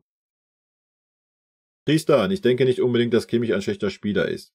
Dass er von vielen Fans als Sündenbock ausgemacht wird, ist auch ein bisschen drüber. Aber ich denke, es wäre für beide Seiten am Ende des Tages besser, wenn Kimmich zu einem anderen Verein wechselt, um von neu anfangen zu können. Es passt einfach nicht mehr bei Bayern, und das haben wir ja schon des Öfteren bei anderen Spielern gesehen. Siehe Pogba bei Juventus, früher unfassbar gut bei Man-U, Manchester United immer in der Kritik, oder Lukaku in Italien, in Granata bei Manchester, komplett von der Rolle. Kimmich und Bayern könnten einen Schlussstrich in der Corsa Kimmich ziehen, und beide würden, denke ich, besser performen. Ja, es geht doch gar nicht darum, Kimmich als Sündenbock hinzustellen. Da gehe ich auch nicht mit. Man muss einen Kimmich einfach mal da einsetzen, wo er seine Stärken hat. Große Problem ist, dass Kimmich sich selber in diese Position gebracht hat. Indem er sich da halt dahingestellt hat, den Trainer widersprochen hat und gesagt hat, ich bin hier der Sechser. Ich bin hier der Sechser, ich bin hier der Leader. Ja. und dann diese Performance gezeigt hat, die er gezeigt hat. Das ist das große Problem. Ich habe nichts dagegen, wenn Kimmich bei uns bleibt. Gar nichts. So, ich würde ihn gerne mal auf der 8 sehen, wie das klappt. Ob er da klarkommt, ja, wenn er angelaufen wird und so weiter. Ansonsten sehe ich ihn sehr gerne als Rechtsverteidiger bei uns. Gar kein Problem. Und wenn er das nicht möchte, ja, dann ho wie du. Dann, wie du sagst, dann muss man sich voneinander verabschieden, woanders einen Neuanfang starten. Ja. Ob er dann irgendwie beim anderen Verein so glücklich wird, dass die ihn so als alleinige 6 sehen, I don't know. Warum nicht? Wie gesagt, auf einer Doppel-8 funktioniert ein Kimmich gut, denke ich. So, man muss ja halt einen Verein finden, der eine andere Strategie fährt. So, wir wollen halt mit einer 6 und einer 8 spielen. So, das ist halt gerade so Kimmichs Problem bei uns, denke ich. Wenn man das Spiel heute gesehen hat, ist das Ausscheiden im Pokal dreifach bitter. Ja, vollkommen richtig. Leider. Ja, eigentlich ist es super bitter, aber gut, so ist es. Benjamin, Tuchel gegen alle im Interview bei Sky. Danke an den FC Bayern von einem Königsblauen. Nordcore, beste Jahresleistung 2023. Ich denke, Kimmich muss sich erstmal hinten anstellen. Ach, ich freue mich schon auf die Aufstellung morgen, Alter. Ich bin mal gespannt. Nachher ist ja Pressekonferenz um 13 Uhr. Ich bin mal gespannt, ob da eine Frage in diese Richtung kommt und ob Herr Tuchel darauf eingeht. Choose Brewbreaker, off-topic, aber mich freut am meisten immer, wenn ich höre, dass sich Familienmitglieder besuchen. Es gibt so viele Familien, die zerstritten sind. Jedes Mal, wenn ich hörte, ich bin bei meiner Sister, hat mein Herz gejubelt. Hat zwar nichts mit Fußball zu tun, aber freue mich für euch. Liebe Grüße an die ganze Familie. Susan Brewbreaker, vielen lieben Dank für die netten Worte. Ja, stimme ich dir natürlich zu. Ja, viele Familien sind zerstritten. Gibt bei uns auch einige, wo man vielleicht nicht so den Kontakt hat. Aber ja, also meine Schwester und ich, wir sehen uns schon regelmäßig. Luca, Goretzka auch verdammt stark. Ja, an Goretzka habe ich ein bisschen übersehen. Stimme ich zu. Habt ihr recht. War aber auch mehr in Feierlaune wie in Analysierlaune. Ralf Do, Glückwunsch, typisch Dortmund. Macht euch nie Gedanken, wenn es gegen uns geht. Wir haben und werden immer die Hosen voll haben. Uns trennen Welten. Kane, Sané sind Weltklasse. Nochmal Glückwunsch. Vielen lieben Dank. Ja, ich kann mir da leider kein Urteil erlauben. Dafür sehe ich die Dortmunder zu selten. Von daher nehme ich dein Kommentar mal so an. Aditya, der Schlüssel war ohne Kimmich. Fabulusk. Kimmich macht das Spiel nicht langsam. Es gibt normalerweise nicht solche Räume. Man hat gegen solche Gegner auch mit Kimmich so schnell gespielt. Ja, das werden wir halt nie erfahren. Habe ich ja auch schon gesagt. Na klar, konnte Goretzka seine Stärken ausspielen, weil diese Räume da waren. Aber ja, ein Kimmich ist natürlich ein anderer Spieler wie ein Goretzka. Ja. Ist schwer zu sagen. Ich denke, gegen Galatasaray hatten wir mehr als diese Räume mit Kimmich. Und wir haben gesehen, was passiert ist. Aber ja, wir werden sehen. Bayern. Geiler Part von deinem Kollegen. Hab ich super gefunden. Sei nicht zu ernst und bleib gerade. Ist nicht mein Kollege, ist mein Schwager, aber ansonsten hast du natürlich recht. Katakuri. Ja, Goretzka kann sicherlich Sechser. Es fehlt jedoch trotzdem ein Sechser, der technisch auch überragend ist. Ja, ich denke auch. Ja. Nochmal, man müsste halt mal Pavlovic, da hätte man halt mal ausprobieren sollen, meiner Meinung nach. Weil ich denke, der Junge bringt alles mit, was es benötigt für diese Position. Problem ist, man hat sich nicht getraut, das auszutesten. Außer in dem Vorbereitungsspiel, wo er das dann auch gezeigt hat, dass er alles mitbringt. Da könnte man sich halt einfach 60 bis 80 Millionen sparen. Meiner Meinung nach. Max Albert, Kimmich wurde heute keinesfalls gebraucht, eventuell die beste Saisonleistung heute. Ja, nicht eventuell, es war die beste Saisonleistung. Und ja, wenn man 14-0 gewinnt in Dortmund, hat man einen Kimmich heute nicht gebraucht. The Rocker, ich denke, Tuchel redet Kimmich einfach stark, weil er weiß, dass der Kader eh zu klein ist und er ihn leider braucht. Goretzka hat mir wesentlich besser gefallen. Ja, du brauchst, also wir müssen jetzt nicht über die Qualität von Kimmich sprechen. Ja? Also nochmal, er hat genug Qualitäten. Er muss einfach begreifen, wo er seine Qualitäten einzubringen hat für diese Mannschaft. Ja? Und muss vielleicht mal sich ein bisschen zurücknehmen, was dieses Aufsaugen von Verantwortung und so anbelangt. Und mal den Spielern neben sich mal Luft zum Atmen geben, was das anbelangt. Ich denke, das war auch mit ein Faktor, den wir gegen Dortmund gesehen haben. Dass halt ein Kimmich nicht da war und andere Spieler Verantwortung tragen mussten. Ja, wie ein Goretzka, der aufgeblüht ist. Wie auch ein Leimer, ja, der sonst auch immer irgendwie verunsichert gewirkt hat. Also ich denke, das sind vielleicht auch so Faktoren, die dafür sprechen, ne, wo er gar nichts für kann. Das ist halt einfach seine Art und Weise von Kimmich, ja. Aber da muss ein Trainer da halt mal ein bisschen gegensteuern und ihn da ein bisschen einnorden. Goretzka ist gegen Dortmund immer besonders motiviert, ja, als Bochumer Jung, ja.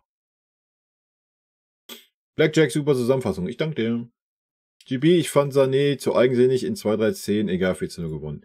Ja, gut. Warte, ich trinke mal ein Schlückchen. Also Sané wird immer in gewissen Dingen eigensinnig sein, genau wie es so ein Koman ist. Und das ist auch völlig legitim. Ja, solange es am Ende des Tages eine gute Mische ist, ja, dass er halt einen Harry Kane nicht 90 Minuten lang übersieht, sondern dass er ihn halt 2-3 Mal in Szene setzt, dann kann er auch 2-3 Mal eigensinnig sein. Ist gar kein Problem. Ne? Erst recht, wenn es dann 2-3-0 steht. Drauf geschissen. Ja, kann ich verstehen. Er hat halt ein gewisses Ego, weil er ein gewisser Spieler ist. Das ist völlig okay. Haben wir beim Levi auch oft genug gesehen. Ja? Da spricht gar nichts gegen. Es muss einfach die Balance passen. Ne? Dann ist alles gut. Ja, also ich persönlich habe da kein Problem mit. Das sind einfach Einzelspieler. Guck den Arjen an. Ja, bestes Beispiel. Robben war auch oft eigensinnig und hat nicht jedes Mal einen Franck gesehen oder jedes Mal den Stürmer gesehen oder sonst was. Hat halt auch oft genug versucht, sein Ding durchzuziehen. Das hat auch nicht immer geklappt. Das sind halt einfach diese Art Spieler. Das ist völlig okay. Es muss einfach nur dieses Verhältnis passen. So, solange er nicht immer 90 Minuten seine Mitspieler übersieht und so weiter, kann er ruhig, wenn es dann 2-3-0 steht, kann er auch mal 2-3 Mal eigensinnig sein. Hab ich persönlich kein Problem mit. Powerman, bisher gefiel mir De Ligt besser als Opa, wenn er denn mal gespielt hat. Echt? Nee, mir eigentlich nicht. Aber heute war Opa wirklich sehr gut. Nee, ich hab's ja schon mehrfach gesagt, auch schon vor dem Spiel, Opa war der beste Verteidiger von den dreien bisher. So. Für mich hätte ich gerne Opa De Ligt gesehen, das haben sie letzte Saison auch überragend gespielt teilweise. Klar hast du Minjay verpflichtet, ja, aber da muss man ihn ja langsam ranführen. So. Keine Ahnung, im Moment stellt sich das ja komplett immer von selber auf, weil immer einer der Innenverteidiger verletzt ist. Von daher sieht man ja auch, wie wichtig 3 gute Innenverteidiger sind, aber wo alle 3 fit waren, ja, weiß ich nicht, ob es unbedingt nötig war, da Minjay Spielzeit zu geben. Auf der anderen Seite, ja, wie soll er sonst ankommen bei uns? Ja, wenn du als Neuzugang erstmal nur auf der Bank sitzt, ist auch noch schwerer irgendwie bei uns anzukommen. Von daher kann ich den Gedanken schon verstehen, dass man ihm eine Spielzeit gibt, damit er ankommt. Und ja, warten wir mal ab, wie es in der Rückrunde weitergeht. Und mal gucken, Minjay war ja jetzt auch nicht schlecht. Ne? Vielleicht kommt er ja auch an. Also. Ich denke, wenn da alle 3 fit sind, haben wir natürlich ein Luxusproblem, wobei ich mich da wiederholen muss. Ja, für mich werden De Ligt gesetzt, weil er einfach der Führungsspieler schlechthin ist in der Vierer-Abwehrkette. Ja, aber das ist auch nur meine Meinung. Pavlovic im ersten Bundesligaspiel gleich ein Assists. Ja, und was für ein, ne? War schon stark. Bernd Lober ist nicht gelaufen, wie ich es wollte, aber Glückwunsch an deine Bayern, haben die top gemacht. BVB in allen Belangen ohne Chance. Ja, stimme ich dir zu. Timo, Sané war unglaublich. Gerard Berger, Royce hatte heute sein 400. Bundesligaspiel absolviert und wurde entsprechend dafür beschenkt. Für jede 100 ein Tor. Ist das nicht wunderbar? Ich mag Royce nicht. Ich enthalte mich. Panther Tower, lag ich mit meinem 0:4-Tipp gar nicht mal so falsch. Wettschulden kannst du dann bei Gelegenheit einlösen. Ja, was war denn? Was war denn der Wetteinsatz? Max Albert, Harry Kane wohl der beste Transfer der Bayern seit langem. Ja, Harry Kane ist eine Maschine. Der Kommentar. Böse Zungen könnten behaupten, dass Kimmich eine subtile, toxische Wirkung auf das Spiel der Bayern hat. Böse Zungen könnten das behaupten. Habe ich ja jetzt schon mehrfach ausgeführt. Oldschool Kimmich, Man of the Match. Alter, ihr seid aber auch garstig, Alto Betty. GB, Dortmund hat sehr hoch gestanden, das haben wir super ausgenutzt. Ja. Bot, der BVB war so schlecht nicht, aber der BVB ist der BVB und die spielen natürlich genauso offen wie wir, was uns entgegenkommt. Ja, bin ich bei dir. Aber wir haben auch gesehen, wie es laufen kann. Galatasaray hat genauso offen gespielt, wenn nicht noch offener wie Dortmund. Und da haben wir es nicht gekriegt. Ja, da haben wir kein Mittel gehabt. Da haben wir super viel Glück gehabt. Also von daher, ja, mal abwarten, was die nächsten Spiele bringen. Mega Spiel von uns. Juhu! Werners FC Bayern-Ecke. Servus. Uwe Deiminger. Ohne Kimmich ist sogar ein schnelles Umschaltspiel möglich. Dortmund ist nicht der Gegner, der heißt Leverkusen dieser Saison. Ja, ich denke, das ist allen klar. Ne? Es sei denn, Dortmund hätte dieses Spiel gewonnen, dann wäre Dortmund natürlich schon ein ernsterer Konkurrent gewesen. So, mal abwarten, was die nächsten Spiele bringen. Ne? Tristan, bei einer Sache muss ich dich korrigieren. Neuer musste einmal eingreifen, als Reus aus der Drehung aufs Tor geschossen hat. Das war stark vom Mann. Ja, bin ich bei dir. Ja. Martin Huber. Kimmich ist ein guter Spieler, keine Frage, aber zu leicht auszurechnen. Er macht das Spiel oft zu langsam. Kaum ohne Touchpässe, wo er sich dann selber wieder mit Tempo anbietet. Er bekommt den Ball und guckt. Die Zeiten sind vorbei. Genauso die Ecken. Sané haut die gefährlich mit hohem Tempo rein, wo nur einer den Ball streifen muss und er ist drin. Diese Ballonbälle von Kimmich haut jeder Bezirksligaspieler so rein. Ja, wie gesagt, wir haben ein paar gute Ecken gesehen die Saison. Gerade ich glaube, die ersten 3-4 Spiele. Da kam ja dann auch mal das Thema auf, Herr Kimmich, haben Sie an Ihren Ecken gearbeitet, Blasöls? Nee, hat er nicht. Und danach war auch wieder 5, 6 Spiele nur Rotze. Ne? Also, Kimmich kann das. Ich weiß nicht, was mit dem Kimmich ist. Hat er keine Form, hat er keinen Bock? Ich kann es euch nicht sagen. Ich denke, ihm wird auch ein bisschen der Rückhalt vom Trainer fehlen, weil Tuchel ist kein Kimmich-Fan. Ich denke, so viel kann man aus den Zeilen rauslesen. Vielleicht ist das auch so ein bisschen so ein Thema. Ich weiß es nicht. Na Lutsch, Goretzka bestes Spiel seit 2 Jahren. Die Erkenntnis des Tages, Kimmich raus. Stefan, Servus, Kane drin und alles geht. DFB-Pokal wollten verlieren, so sieht's aus. Danke, Tuchel. Ja, das war Tuchels Fehler. Ja, da können wir gerne nochmal drauf zurückgehen. Ich habe es ja schon bei der Spielanalyse gesagt, du musst einen Heavy Kane zur 75. bringen. Wenn du zur 60. die 3 reinbringst und du siehst, es klappt nicht, du musst einen Heavy Kane da vorne reinstellen. Der macht halt auch aus dem Nichts ein Tor. So, und es ist ja nicht so, dass wir nicht nach vorne gespielt haben. Ne? Also das war unglaublich dumm. Unglaublich dumm. Weil du bei uns, gerade so wie wir dann hoch angelaufen sind, hast du immer die Gefahr, dass du den Konter fängst und so ist es ja dann passiert. Ja, es war so dumm zu sagen, ich hebe mir den Harry Kane Wechsel für die Verlängerung auf. Ja, also. Aber hier geht's um Dortmund. Felix, Leimer im Mittelfeld spielen zu lassen, wer hätte das gedacht? Top-Spiel, typischer Dortmund Blackout. Tuchel muss es schaffen, die Mannschaft auch bei unattraktiven Spielen so zu motivieren. Ja. Ich glaube aber noch nicht mal, dass das unbedingt was Saarbrücken mal ausgenommen mit unattraktiven Gegnern motivieren zu tun hat. Haben wir ja gegen Darmstadt gesehen. Ja. Powerman, hätte man Kimmich nicht gleich für den Pokal auch sperren können? Ah nee, ich würde diesen Sieg nicht überbewerten. Kommt Leute, das war Dortmund, die sind doch total hochgehypt. Schaut euch doch mal deren Ergebnisse an, die gewinnen doch maximal gerade eben so. Und wenn Kane sich mal verletzt, ja, dann muss ein Tell liefern.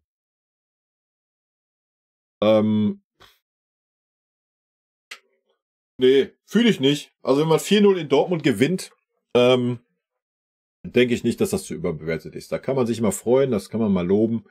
Vor allem, weil es 90 Minuten ein starkes Spiel war. Keine Ahnung, hätten wir jetzt 4-0 gewonnen mit so einer Leistung wie gegen Galatasaray, wo uns Dortmund irgendwie 45 Minuten dominiert hätte, wäre ich bei dir, so bin ich da nicht bei dir, ne? Also sehe ich anders.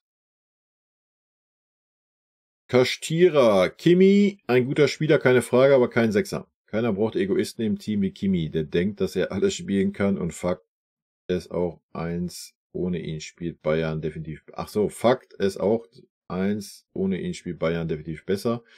Und falls er spielen sollte, dann als rechter Verteidiger. Ja. Robert Hartmann, umso wütender macht mich die Niederlage in Saarbrücken.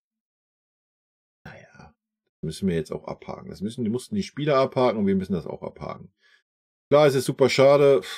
Ja, gerade auch für Harry Kane, der noch nie einen Titel geholt hat. Das wäre wahrscheinlich einer der leichtesten Titel gewesen. Weil, dass du die Meisterschaft holst, ist gut. Wir haben jetzt eine gute Leistung gezeigt. Ja. Aber Leverkusen spielt super konstant. Das ist, ne? Also das ist ja nicht zementiert. Und von der Champions League brauchen wir gar nicht erst anfangen. Oder? Torben, ich verstehe nur nicht, wie ihr 3 Tage vorher gegen einen Drittligisten alt ausseht. Früher war es so, dass wenn Bayern nicht mindestens das Double holt, ein verschenktes Jahr ist. Ja, das heißt ja auch nicht, dass es jetzt kein verschenktes Jahr ist. Klar, es war jetzt ein super Spiel. Wir haben Dortmund 4-0 geschlagen. Keine Ahnung. Hast du jetzt noch so eine unmotivierte Leistung gegen Heidenheim? Verlierst das Spiel, ist Leverkusen 5 Punkte weg, wenn die gewinnen. Ja, dann spielt das Spiel gegen Dortmund schon wieder keine Rolle mehr. Dann brennt der Baum. Da müssen wir uns nicht drüber unterhalten. Also, und klar, nagt das, dass du gegen Saarbrücken ausgeschieden bist. Aber nochmal, das Thema muss man jetzt abhaken. Man kann es nicht mehr ändern. Götzke aber gut, Note 1. Sascha. Patrice. Mats Raue ist aber auch ein besserer Rechtsverteidiger als Kimmich. Also da braucht Bayern den auch nicht zu dringend. Na, das fühle ich nicht. Unter Nagelsmann war er das? Würde ich dir glatt zustimmen? Habe ich bisher unterm Tuchel bei ihm noch nicht gesehen. Auch wenn es gegen Dortmund jetzt gut war. Aber vorher hat er mir die Leistung, konnte er nicht abrufen. Also, wenn Kimmich sich als Rechtsverteidiger wieder sehen würde, sich darauf einlassen würde. Der Kimmich war schon eine Maschine als Rechtsverteidiger. Pullo, wie sich doch die Stimmung wieder drehen kann. Ohne Spielphilosophie fertigt man den BVB nicht so ab. So gilt es auch für die Champions League ab Achtelfinale. Dann läuft der Motivationszug. Der dünne Kader hat dafür gesorgt, dass Saarbrücken gewinnen durfte. Motivation? Bin kein Bayern-Fan, aber vielleicht sehe ich es entspannter mit Blick von außen. Halbfinale Champions League und dann brauchst du auch Glück und Meister, klar, Igitt. Wie sich die Stimmung drehen kann? Nö, wie gesagt, das ist ein gutes Spiel. Das nimmt man mit, das feiert man natürlich. Auch gegen Darmstadt, die zweite Halbzeit konnte man feiern, das nimmt man mit. Genauso wie das Spiel gegen Bochum. Und bei allem anderen muss man dann auch das kritisch beäugen, was kritisch war. Ja, gegen Saarbrücken brauchen wir gar nicht erst anfangen, das war unterirdisch. Von daher immer mal abwarten, ne? Na klar, sieht's gut aus in der Bundesliga. Leverkusen ist noch 2 Punkte vor uns. Also da auch mal abwarten. Die spielen super konstant. Und klar, sollten wir mal so eine Leistung in der Champions League bringen oder sollten wir so eine Leistung wie jetzt in Dortmund mal öfter bringen, klar kann man dann auch davon reden, ja, es kann alles passieren in K.O.-Spielen der Champions League. Ja? Aber wie man gesehen hat, in K.O.-Spielen im Pokal kann halt auch alles passieren und du gehst mit einem 2:1 nach Hause in Saarbrücken. Also, ja, schwierig. Und Meisterschaft, wie gesagt, Leverkusen spielt super konstant aktuell. Da muss man mal abwarten. Wir werden sehen, wie es sich entwickelt. Ne? Klar ist, die Mannschaft oder der Kader hat die Qualität. Er muss es auf den Platz kriegen. So, und das nicht nur einmal, sondern jetzt öfter. Und ja, wenn das die Spielphilosophie ist, gegen einen Gegner, wo wir Platz haben, ja, völlig gut. Ja, keine Frage. Da müssen wir jetzt halt noch eine Spielphilosophie finden, wenn wir keinen Platz haben. So wie 90% der Mannschaften gegen uns stehen. Die stehen halt mit 2 Ketten hinten drin. So. Also immer mal abwarten, ne? Gerard Berger, warum der Leon nicht auf der 6 und Kimmich auf der 8, wo er weniger defensiv arbeitet hat? Sowas konnte man doch einmal probieren. Mindestens eine Halbzeit und klar die Ecken unbedingt von Sané. Ja, keine Ahnung. Das Thema ist ja, wir probieren halt einfach keinen anderen Sechser aus. So, wir hätten ja mehrere Möglichkeiten gehabt, schon im Laufe der Saison, ja. Du kannst auch einen Pavlovic auf die 6 bringen. So, einen Leon als Sechser fühle ich jetzt auch nicht, weil da müsste Leon sich halt auch echt auf die Posi einlassen. I don't know. Ich weiß es nicht. Schwierig. Aber vielleicht wird es ja sogar gehen. Aber ja, nochmal. Da ist Kimmich zementiert und fertig. GB, Tuchel hat sich leider durch seine Dünnhäutigkeit heute selber ein Eigentor geschossen. Da muss er souveräner mit der Kritik umgehen. Habe ich ja schon was in der PK zugesagt. Ich finde es nachvollziehbar. Man kann das auch mal bringen, so wie er es in der PK gebracht hat, wie ich finde. Aber er hätte dann trotzdem jetzt auf die PK bezogen da noch aufs Spiel eingehen sollen. Ja, das fand ich ein bisschen respektlos, so den Anwesenden gegenüber. Die Interviews habe ich jetzt nicht so mitgekriegt nach dem Spiel. Wie er da reagiert hat, habe ich nur gelesen. Aber ja, ich denke, man muss sich nicht alles gefallen lassen. Ja, aber klar hätte man das anders wegmoderieren können. Man hätte auch klar sagen können, wisst ihr was? So, eure Art gefällt mir nicht. Und wie ihr heute gesehen habt, ist das alles völliger Schwachsinn gewesen, was ihr erzählt habt. Was seid ihr für Experten? Dann wäre gut gewesen. Hätte man natürlich anders machen können. Prinzipiell von der Sache her finde ich es völlig legitim. Ja, man muss sich nicht jeden Scheiß gefallen lassen, was irgendwelche Experten oder wir hier auch als Fans kritisieren. Ja, es ist ein bisschen komisch, dass ein Tuchel immer sagt, er liest nichts, er hört nichts und ist dann da so dünnhäutig. Das hat nicht ganz zusammengepasst. Das hat ihn ein bisschen widerlegt. Also liest er ja doch alles und lässt das an sich ran.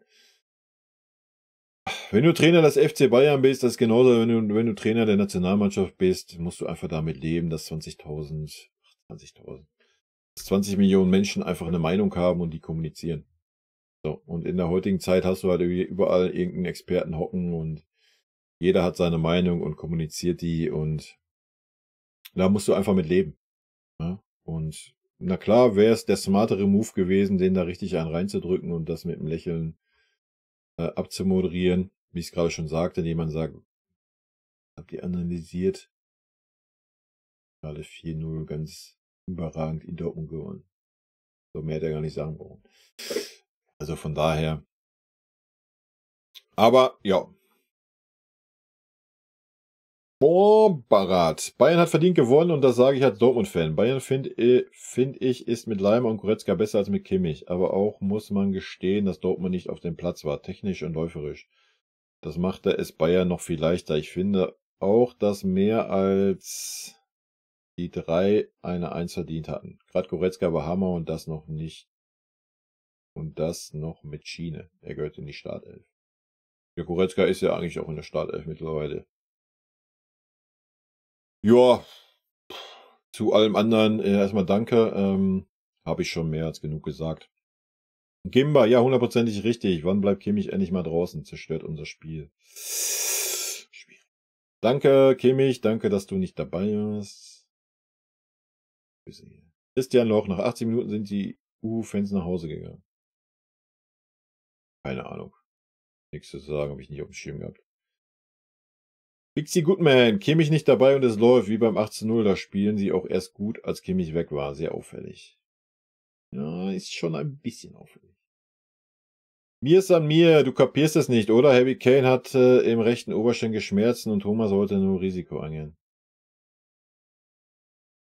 Aha. Was kapiere ich nicht? Alter, und wenn du nicht einen anderen Ton anlegst, dann kannst du dich hier verpissen von dem Kanal. Hast du das begriffen? Danke. Junge, Alter. Dann mache ich mal den Tuchel hier. Verstehst du? Nur ich habe noch ein bisschen mehr Macht als der Tuchel, weil ich kann nicht einfach ausblenden und kann dann deine komischen Kommentare einfach nicht mehr lesen. Das ist das Schöne. Wenn Kimmich heute Nacht nicht wach liegt und reflektiert, mal sehen. Ja, habe ich ja auch gesagt. Vielleicht ist das gut. Vielleicht reflektiert er ja auch einfach ein bisschen. Ja, wir werden sehen. Peter Petersen. Cool. Also Kimmich habe ich kein Stück vermisst. Ja, da bist du wahrscheinlich nicht der Einzige. Gerald Berger, wenn aber der Leon funktioniert auf der 6, warum muss man dann einen 6er holen im Winter? Man braucht nur die Spieler an gewisse Positionen aufstellen und ihnen klar machen, hier oder gar nicht.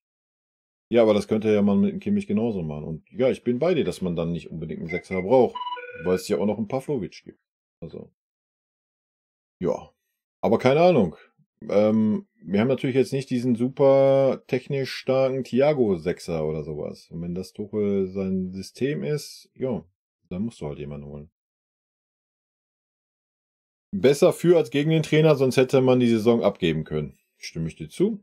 Also ich habe jetzt auf verschiedene Kanäle die Zusammenfassung gesehen, bin ich der Einzige, der das 1:0 für die Bayern auf der Anzeigetafel seht, bevor der Eckball, der zum Tor führt, überhaupt gespielt wird.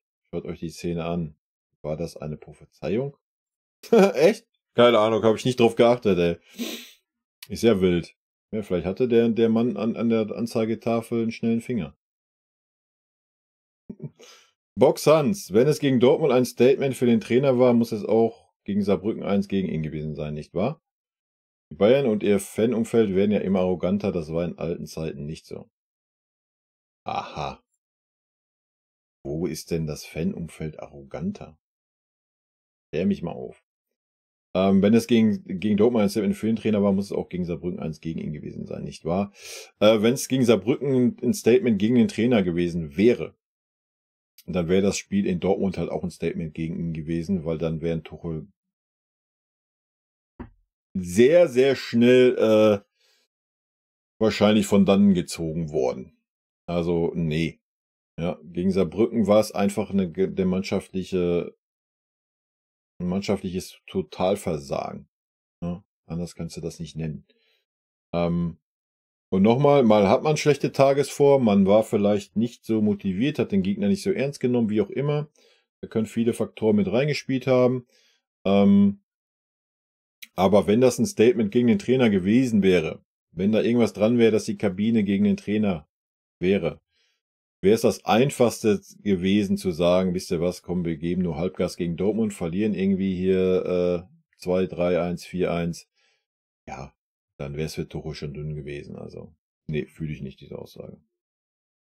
User, yes. FC Bayern Analyzer. Wo ist die Spielanalyse? Ich warte immer noch. Ja, hast du doch gehört. Die gelbe Wand von Dortmund ist gut und global einer der besten, aber innen von der Bully overrated. Ich finde die Kurve von der SGE S04 stärker. Weiß ich nicht, enthalte ich mich. Christian Lein, jetzt wissen die Zecken auch, wer Harald Kanne ist. Harald Kanne. Bernd Biesenkamp, das war einzige vernünftige Spiel seit Wochen und Pavlovic war richtiger Sechser. Ja, bin ich bei dir. FSCBLVCK8781. Kimmich sollte zur City wechseln, damit er endlich den Respekt bekommt, den er verdient. In Deutschland wird das nichts mehr. Grüße Richtung Groß. Ja, sorry. Weiß nicht, wie weit du da im Thema bist. Ich sehe gerne die Spiele an von Kimmich. Das hat nichts mit Respekt zu tun. Wenn Kimmich gute Leistungen bringt, kriegt er auch den Respekt, den er verdient. Bringt er keine guten Leistungen, kriegt er auch den Respekt, den er dann auch verdient. Nämlich die Kritik. Ganz einfache Kiste. Shit. Obi. Torben, ich als Dortmunder muss leider sagen, dass Bayern sehr verdient gewonnen hat. Dortmund sieht echt immer sehr schlecht gegen Bayern aus. Ja, diesmal sah es wirklich schlecht aus. Patrick, gemäß Medien hat Bayern ja eine Monsterkrise. Was haben denn Dortmund und Leipzig? Weiß ich nicht. Bin ich Dortmund und Leipzig. Ich weiß nicht, wie die Dortmunder bisher performt haben in ihren Spielen. Ob das glückliche Siege waren, ob das verdiente Siege waren, kann ich halt alles nicht beurteilen. Von daher kann ich mir da kein Urteil erlauben. Helga, Kimmich muss raus aus der Zentrale, ab mit ihm auf die RV-Position. Hier geht es um Bayern und die Mannschaft und nicht darum, ob ein Kimmich seinen Willen bekommt. Damit würde auch er zeigen, dass er ein Teamplayer ist. Jo, gehe ich mit. GB gegen Galatasaray ist Kimmich hoffentlich nicht dabei. Ich sage, er ist dabei. Kimmich ist das Problem, Amen. Habe ich jetzt schon ein bisschen was zugesagt. Legion Ratisbona. Wer es jetzt nicht gemerkt hat, dass keiner mehr mit Kimmich spielen will, dem ist nicht zu helfen. Ja, weiß ich nicht, ob man das so sagen kann. Nochmal, vielleicht liegt es auch einfach daran, dass alle anderen Spieler halt auch mal Verantwortung tragen müssen. Und nicht man so, wenn vielleicht auch nur unterbewusst so, ach, komm, der große Leader ist da, der eh alles an sich reißt. Ja, alles gut, da muss ich ja nicht so in die Bresche springen. Ne? Vielleicht ist das so unterbewusst so ein bisschen. War klar, dass Bayern gewinnt. Ja, weiß ich nicht, ob das klar war. Laser. Darf ich dir eine Handyhülle lasern mit deinem Wunschbild? Natürlich als kostenloses Muster. Handyhülle lasern? Keine Ahnung. Kannst mir gerne eine Handyhülle lasern. Keine Ahnung, kenne ich mich nicht aus. Kannst gerne mit dem Logo eine Handyhülle lasern, warum nicht? Dumbo Jumbo, Goretzka war auch top und ohne Kimmich sind wir besser. Ja, Goretzka war auch top. Ohne Kimmich besser werden wir bald, denke ich, noch ein bisschen besser beurteilen können. Mal abwarten. Gerhard Schnüringer. Ich habe gehört, die Süd hat von Beginn an die Fahnen eingerollt. Eine Protestaktion, nicht gegen den Verein. Ja, gegen wen denn? Das wäre ja das Interessante.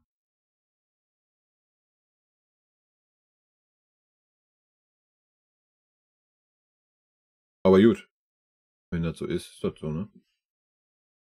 Andi, alles richtig, aber das Kimmich-Bashing nervt. Wo bitte zieht er nicht mit? Und dann müsstest du Tuchel kritisieren. Er stellt ihn schließlich Spiel für Spiel auf. Letztes Jahr war es Sané, nun Kimmich. Ohne Sündenbock kann ein Mensch wohl nicht sein. Schade. Nein. Keine Ahnung. Wenn du hier bisher dir das Video angehört hast, wenn es da nicht verstanden hast, kann ich dir leider nicht helfen. GSK Starfighter. Sagt der Glück auf, ich packe es nicht. Wild, oder? Junge, ich war unter Tage. Ich kann mir das Recht rausnehmen, Glück auf zu sagen. Grüße. Glück auf. Wie kann so eine Mannschaft nur gegen einen Drittligisten, der aktuell Platz 15 ist, im Pokal rausfliegen? Das will mir nicht in den Kopf. Geiles Spiel von unseren Jungs, aber ich bleibe skeptisch. Jo. Kannst du auch so sehen. Guccio. 4:0 gegen einen Mitfavorit auswärts und bei Saarbrücken Drittligisten, der auf dem 15. Platz steht, in der Liga 2:1 verlieren. Alles klar. Und ja, Bayern war gut, aber Dortmund auch finster wie die Nacht. Ja gut, aber das waren sie auch, weil wir halt 90 Minuten gut waren. Ja, hätten wir irgendwie wieder so eine Schwächephase gehabt, wäre Dortmund 100% nochmal aufgekommen in ihrem Stadion. Gerhard Berger, warum wird wieder ein Altekin als Schiri für dieses Spiel angesetzt? Im Wissen, dass der gleiche Schiri letztes Jahr Scheiße gebaut hat mit der nicht gegebenen zweiten gelben Karte gegen Bellingham. Wegen Empathie. Ist die DFL nicht lernfähig oder was? Da hat mich die gelbe gegen Tuchel nicht einmal gewundert. Habe ich auch nicht verstanden. Bin ich bei dir. Habe ich auch nicht verstanden, warum der da Pfeifenhaus da wieder pfeifen durfte. Fabulos, wie krass wird Kimmich mal wieder Sündenbock gemacht. Richtig ekelhaft, die Bayern-Fans mal wieder. Wie damals Groß, der Junge muss ins Ausland, dort schätzt man seine Qualitäten. Tschö. GFK, lieber Bayern-Fan, wo war ein Davis gut? Hinten immer wieder den Ball verlieren. Davis spielt seit Monaten den gleichen Schrott. Mats Rui war top heute. Sané macht geile Spiele, verdribbelt sich aber immer wieder, obwohl rechts, links, vorne, hinten Spieler freistehen. Ja, haben wir alle schon was zu gesagt. Peter Waldbauer, wir haben 14:0 gewonnen, aber hatten wir auch eine Spielidee? Ja, wir haben die Räume genutzt, denke ich, ne? Nur der FC Bayern. Kimmich nach der Runde verkaufen, Davis nach der Runde verkaufen. JFK. Was erzählst du für Mist? Besoffen schon oder wie? Kimmich war gegen Darmstadt ab der 4. Minute gar nicht mehr dabei, also kann Kimmich in der zweiten Halbzeit nicht super gespielt haben. Ja, dann habe ich mich da versprochen. Asche auf mein Haupt. Junge. Was bist du denn für ein Fachmann, Alter? Kimmich hätte heute rasiert, Digga. Geh dir ein geben, BVB ist einfach schlecht. Mit Kimmich 05. Marvin Otter. Ja, jeden seine Meinung, Alter. Patrick, Bayern, bye Dortmund, Lehrstunde für den Kack BVB. Naja, ein bisschen Respekt kann man schon haben, oder? Dieses Kimmich-Bashing geht mir auf den Sack. Es ist auch fachlich Unsinn. Browser Andrew. Ja, wenn du vielleicht dann den fachlichen Unsinn hier mal fachlich widerlegt hättest und nicht nur so einen fachlich unsinnigen Satz geschrieben hättest, könnte ich dir vielleicht sogar zustimmen. Wäre ja vielleicht mal eine Idee, vielleicht solltest du da mal dran arbeiten. In diesem Sinne, Leute, rot-weiße Grüße gehen raus. Bis demnächst. Tschüssi.